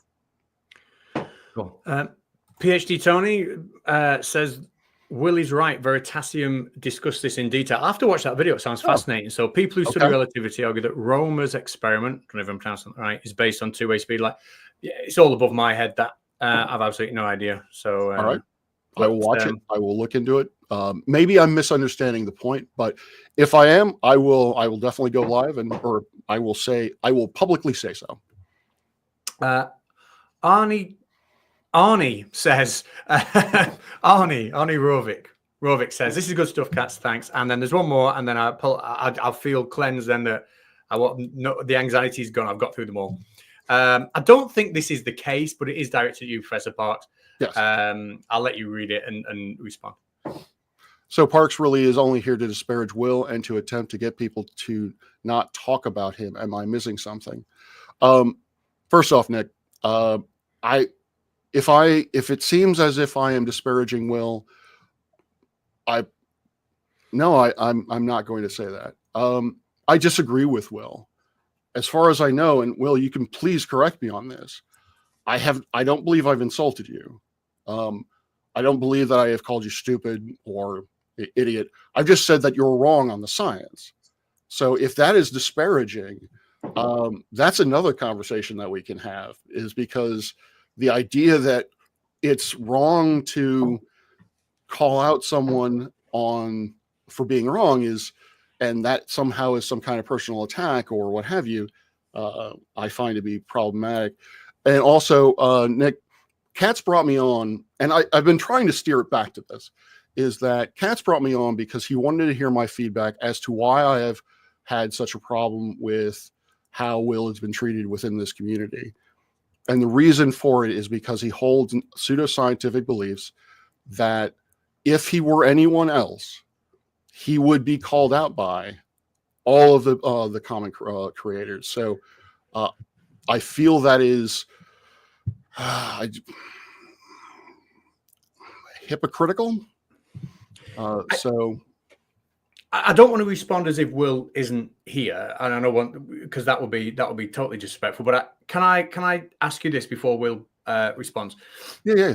When we have kind of discussed this by email, and actually, I will say, anybody who's watching, go and subscribe to Professor Parks. We need someone in the community who's going to look at all of us and say, I'm going to call him out if he's done something like that wrong. If we don't have that and we don't embrace that, then we're no better than, the Flat Earth debate team over at Nathan Oakley's. You know what I mean? We need to be able to say, okay, I'm being criticized. Let's talk about it. So go and subscribe to Professor Parks.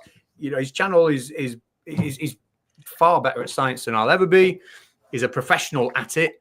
You know what I mean? So go and subscribe to him.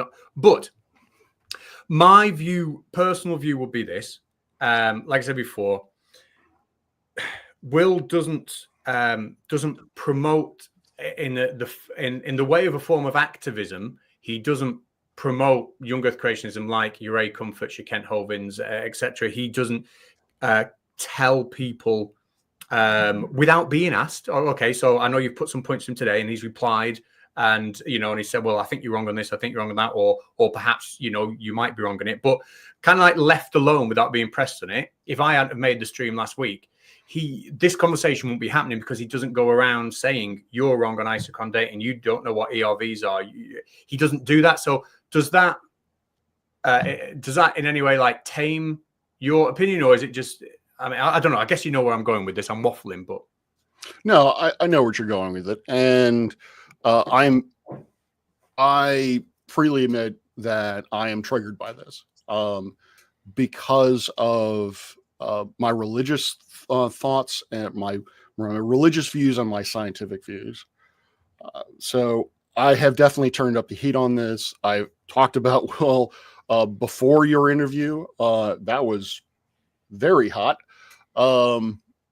Apologies. I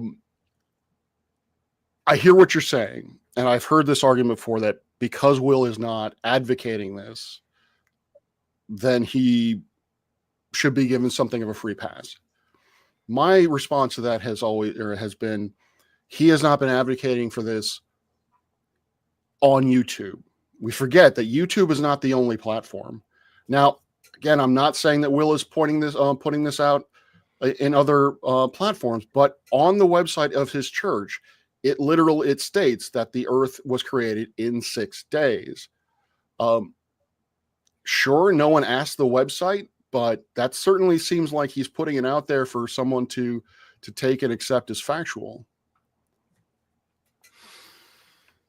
Okay, thank you for the answer. I'll leave it to Will. I feel like we just sat there talking about you there, which I feel really rude about that, but I did want to put that out there. No, it's okay. Also, my apologies. It's No, okay. it's me that asked. I should have let Will respond. It was me. And also, by the way, I appreciate the time you both give me. I don't want any of you to feel trapped. I did say in the email, you can hop on and off as often, even if it's just for 30 seconds. I don't want you to feel as if you're trapped here. Like the chat know that you can go at any point. I thought you were both going to come on for like 2 minutes. I'm amazed that we're still here. So and I'm more than happy to keep going, but it's, I don't want you feeling like there's expectation of being trapped. Anyway, sorry, Will. Yeah, I'll be gone in like 10 minutes or so. So if anybody has any pressing questions in the next 10 minutes, they can send in a super chat. Here's kind of where I come from is I don't think there's anything wrong with people challenging me. I don't think there's anything wrong with people pushing back on me, but I also think there's nothing wrong with people not doing it. I have significant issues with you, Rob, okay? Based on your videos. Like I have significant issues. And so I have to make a decision. Do I want to challenge you on those or do I not? I probably will, because that's the nature of our relationship, right? I found out about you because you made a video about me on YouTube that says I'm triggering you. But someone like, Craig McNeil, FTFE, I've got significant issues with him too, but we have built a friendship. We have built a relationship, and I'd rather focus on our relationship than about trying to hammer him. And I think he probably feels the same way about me. Okay. Fair. And yeah, I would love to have more of a congenial relationship with you, Will. But the thing that I have to, my response to that is that this is a debunking community for all pseudoscience. Yeah, a lot of people are hitting just simply flat Earth, but there are people like Catz who who speak on young Earth creationists. And how that is scientifically inaccurate. So the idea of not addressing these things, that's not what I thought the community was about. Now, if that is what the community is about, that is entirely, that is everyone else's prerogative. But that is not what I thought this community was about. I thought this community was about identifying where there was miscommunication or misinformation scientifically, and combating it where we see it. So, and I would love to hear what problems you have with myself. I am. See, it's this thing. Robbie Guitar. Parks is a Christian. He believes in pseudoscience. Like, okay. I don't like those comments. I would love to hear what you have to say, what problems you have with me, because I do want to be someone who is open. I do want to be someone who is willing to publicly state that I'm wrong, and apparently I am wrong on this one-way, two-way light thing. So that's definitely something I'm going to have to actually eat some crow, research on my own. But I can say in my career, I have never heard of such a thing. I have never heard of the fact that the speed of light is somehow not invariant due to is not direction invariant. Actually, I've heard quite the opposite of that. So, but again, if I'm wrong, and I will look into it myself, I will definitely eat crow and say that I was wrong. Okay. Well, there probably has been a couple of questions. Should I get through the questions that are left for yourself? Yeah. And I do appreciate your time. So if you've sent one and I'm not deliberately just pulling them from the super chat thing, but there are ones outstanding. Okay. Actually, I'll just fly through them all because there's not too many. Can I just say it's so refreshing to have a calm, amicable conversation. Really appreciate how balanced you've all been. I think really that's down to you two massively. So thank you so much for that tremendous display of patience for you. Thank you very much. Huge arse. I always laugh when I read that name. Huge arse. The problem with talking to flirts is that they come pre-entrenched in stupidity. We understand their position, but they refuse to understand reality's position. Thank you, huge arse. Jack Fetter, Professor Parks. I suppose the CV. I'm an atheist and agree 100% with your scientific statement, but Will's beliefs are his beliefs. Please stop saying they aren't. The chat, we've got Zakane. So this is to you, Will. Question to you. Just to clarify, do you trust the... I feel like I'm going to do... Someone in the chat before said I'm going to have to do another apology stream next week for how grilling he's got this week. It's just going to be an endless bounce of apology streams. But do you trust the fossil record or believe evolution? Yeah, this is a great question. And again, no, you're not going to need to apologize because I'm happy to take these questions. I encourage it. Okay, so number one, I do not understand evolution. I will say that right off the bat. I do not understand evolution. For me to say I don't believe in evolution would be insane because clearly mutations happen, right? So do I currently accept the whole evolution package from abiogenesis to man? No, I do not. Now, you guys are going to be happy with this. I had a call with Apologia and Aaron Ra, okay? And they're both smart guys. The call changed direction.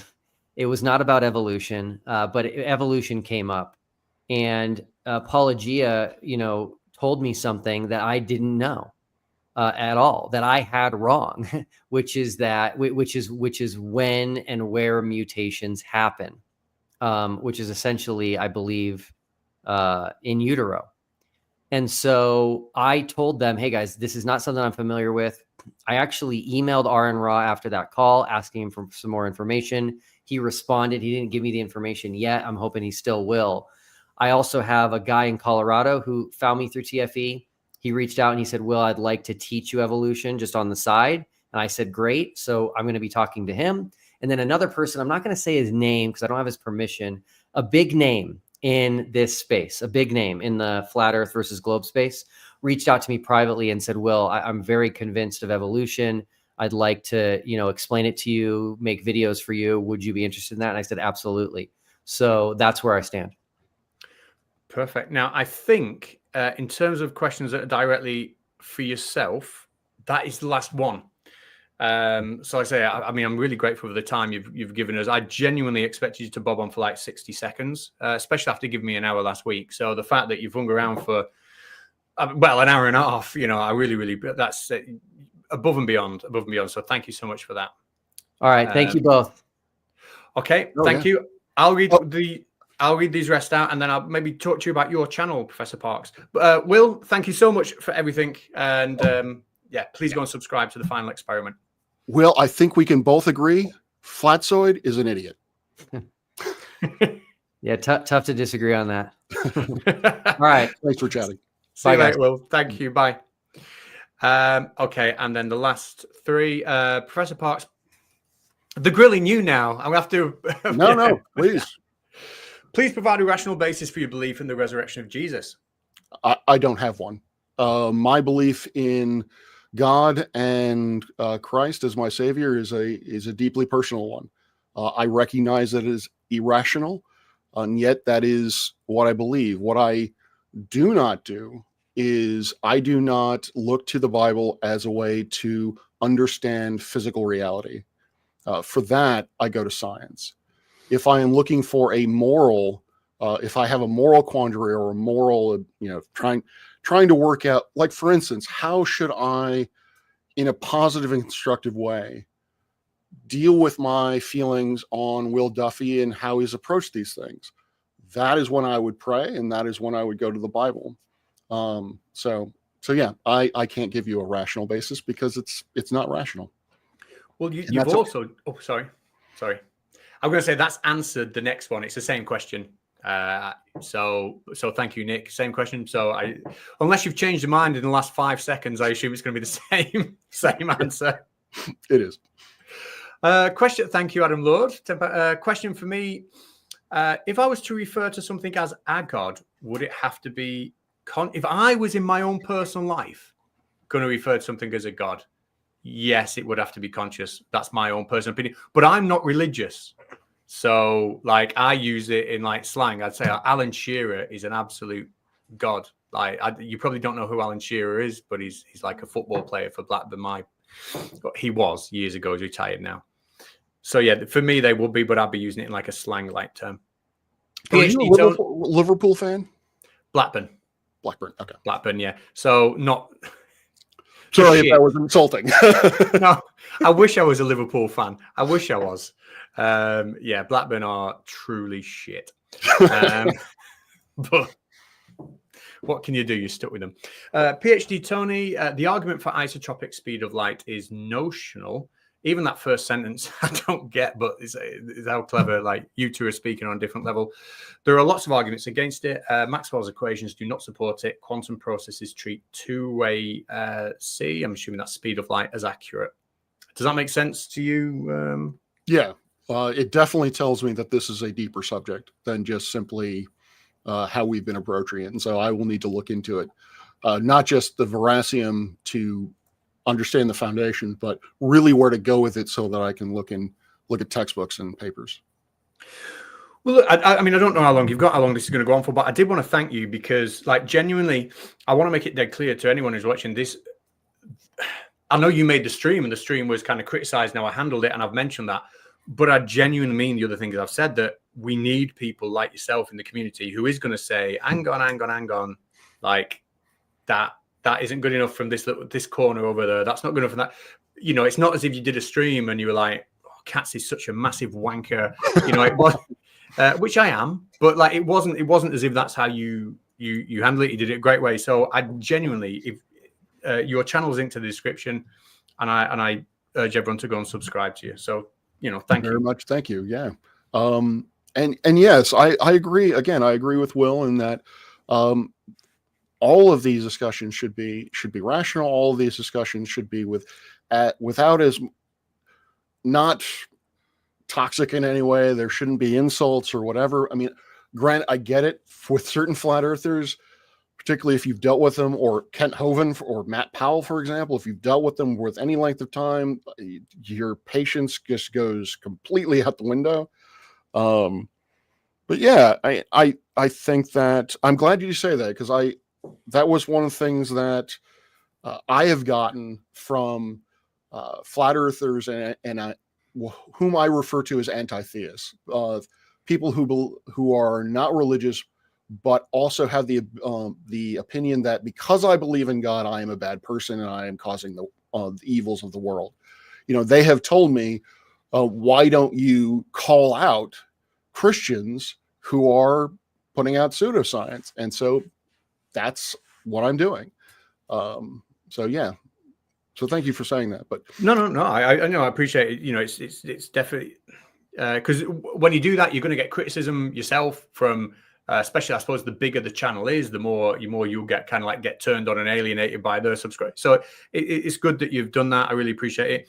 2 dead quick things. One of them, I know you've got your own platform, mm-hmm. right? And people, would you ever, if we could find somebody like a Danny Faulkner who is articulate and well-spoken and knows their stuff, would you ever come over to 8 out of 10 Catz and debate someone over there, or do you do that kind of stuff on your own platform? Which is fine if you do. So I have a standing rule that I actually don't debate Okay. because this really shouldn't be a debate. However, I can make an exception. I know the name Danny Faulkner comes to mind, but I really don't know who that is. If it's about astronomy, then yes, I will definitely debate because I can speak authoritatively on that. When it comes to the Earth's shape, that actually is, gets into geodetics and gets into surveying and all that sort of things, which I don't consider myself an expert. So I let PhD Tony, I let you and other folks to basically take care of that. So, well, Danny Faulkner, he's not a flat earther. He was one of the people that Nathan Thompson kind of like hounded and trolled. There's like a video of him, Nathan Thompson. You know how he used to go up to people and then just like harass them. Yeah. As far as I'm aware, Danny Faulkner works with Answers in Genesis, so he's a creationist, but he is a legitimate astronomer. Like, as far as I'm aware. So that which brings me to another question.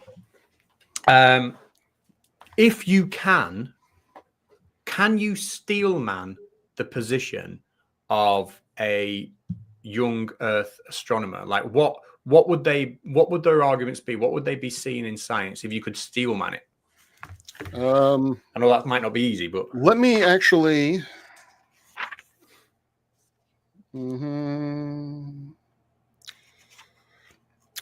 I was hoping. So, what I'm looking at is Taking Back Astronomy. I know it's backwards, by Dr. Jason Lisle. This is also a PhD astronomer, which is ironic to me because he did his dissertation work on magnetohydrodynamics. Basically, he was looking at how energy transfers through the sun, and if you just any kind of cursory glance at it, means that the sun has to be at least millions, if not billions, of years old. And so he wrote this little book. And if I were to steelman it, I will say that in that book, he quite literally states that the reason why stars appear as far away or as old as they do is because God made it that way. Sorry, you want me to steelman the young Earth creationist position? From the young Earth creationist astrologist position, like, is there a way of just the astrologist position? Okay, so sorry, astronomer's position. I am so used to it with my students that I've just kind of the same thing. Oh, geez. Oh, I can't believe I said that. It's getting late. What am I doing? Yeah. So with Will, this is the first time I've heard it, but with astronomy, in context of astronomy, then it is the argument is the universe that we see is quite literally a deception. They claim that that God made the universe look the way it does, at 13.8 billion years old, that stars radiate for billions of years, that the Earth is however old, 4.5 billion years old. They are saying that these things are not in dispute, but what is in dispute is that this is what God has made it appear to look for at us, because the Bible is the absolute truth. And so these things, if taken to be true, would violate the Word of God. And so they are putting the Bible and what the Bible says ahead of what the science is actually telling us. So I would say that would be the steelman that I would make. See, that's really interesting because I asked Will last week, could he steelman the biblical flat earthers? And I was expecting him to say something similar, but he said that the biblical flat earthers have their flat earth belief taught to them outside of the Bible and then look at the Bible to like for confirmation bias. Like they say, they're not actually taking it from the Bible, in his opinion. You know, I mean, obviously everyone's got different opinions on where it comes from, but that's interesting. Mr. Jingles is winding me up. You won't know who John Eustace is, but John Eustace can breaking my heart. It's a football thing. It's a football thing. Figured. So just your channel then, won't hang around for too long, but just tell us about your channel. Let people know what you do over there and stuff. So as my sort of tagline comes in, is I make videos about astronomy, science skepticism, and mental health, but specifically my own, and my own struggles with it as an academic. And so, you know, I will put out lectures on just, you know, astronomy. I will put out lectures on the life and death of stars. My last lecture right now, I have a lecture series on observational astronomy, and the last one that I did was about the magnitude system. How do we quantify light? How do we know that X star is 5 times brighter than Y star? I will have I have a few conversations with flat earthers. I would think that these are rational, you know, calm. I've talked to Sleeping Warrior. I've talked to Witsit. And really, from my perspective, what I'm interested in is not hearing how they believe the earth is flat or the evidence for that or what have you. I'm just curious why they believe the way they do. What is the motivation behind, oh yeah, this is what the mainstream science says. I'm just going to claim that it is completely wrong. And go with what I've said. And so that's basically the channel. And then of course the mental health stuff. So yeah, hopefully Will be my next guest for science skepticism. Well, I'd love to see you two have a chat. That'd be amazing. And you know, I'll head off soon. We're past midnight here now, and I'm up at 6 o'clock. So it's going to be a short one, but short sleep. But thanks. And honestly, I meant what I said before. The fact that you put that out and the way you did it was brilliant, and people should go and subscribe to you for it, because that's the kind of thing the community needs. So honestly, thank you. And now I'm, you know, we're in touch and stuff. I'll keep in touch, and you know, maybe there's I don't know, possible collaborations or whatever in the future and stuff. But is there anything you want to sort of say or get off your chest about tonight or the situation or anything before we go? I don't want you feeling like, you know, you've not left it out in the ring, so to speak. Someone asked the Godzilla, what's my channel? It's Professor Parks PhD. It is linked as well in the description. Yeah. Is there anything else that I wanted to say? No, not really. I do apologize for having my boomer moment and not realizing that you'd already given me the link to the stream, so I was coming in late and keeping you up as long as I have.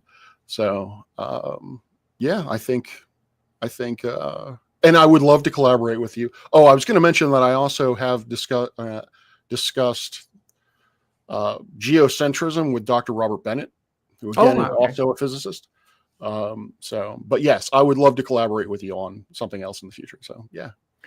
Cool. Yeah, before I go, I just remind me, when you pick that front book cover up, Dr. Jason Lisle, it's such a coincidence, because just last week I was watching a video of his on YouTube, and I clicked on it thinking, I'm just going to watch on this for to see if I can clip it and use it in a video. And I ended up watching the full 1.5-hour lecture, and it was about the Mandelbrot set. I don't know if you've seen his video on that.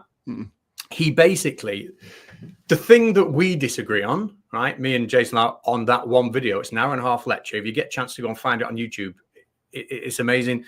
He basically says, look, the Mandelbrot set is so beautiful that it has to be proof of God, right? Now, I would disagree with him on that, but still, what he does is he gives the best layman's explanation of what the Mandelbrot set is, how to create the Mandelbrot set, how to create similar sets, what the features are. And for someone like me who's not a professional mathematician, obviously the Mandelbrot set is amazing, isn't it? You know, all the different features, absolutely fantastic. And the lecture he gives, I was watching this thinking, like, this guy's he's very, very skilled teacher. It was a fascinating thing. So yeah, I just thought I mentioned that because just his name was on your book, and I thought, bloody hell, that's the guy from last week. Yep. So there we go. It's well worth watching. Right. Listen, thank you so much. I'm going to hit end stream in a minute. I'll make sure there's no last questions for you. But thanks for coming on. Thanks for your time, and really enjoyed it. Okay, I will be going live fairly shortly after this to talk about the eclipse. Oh, fantastic. Well, I'll put it on the telly while I fall asleep. All right. I'll see you on my big screen. I'll see you later. All right. Bye. Bye.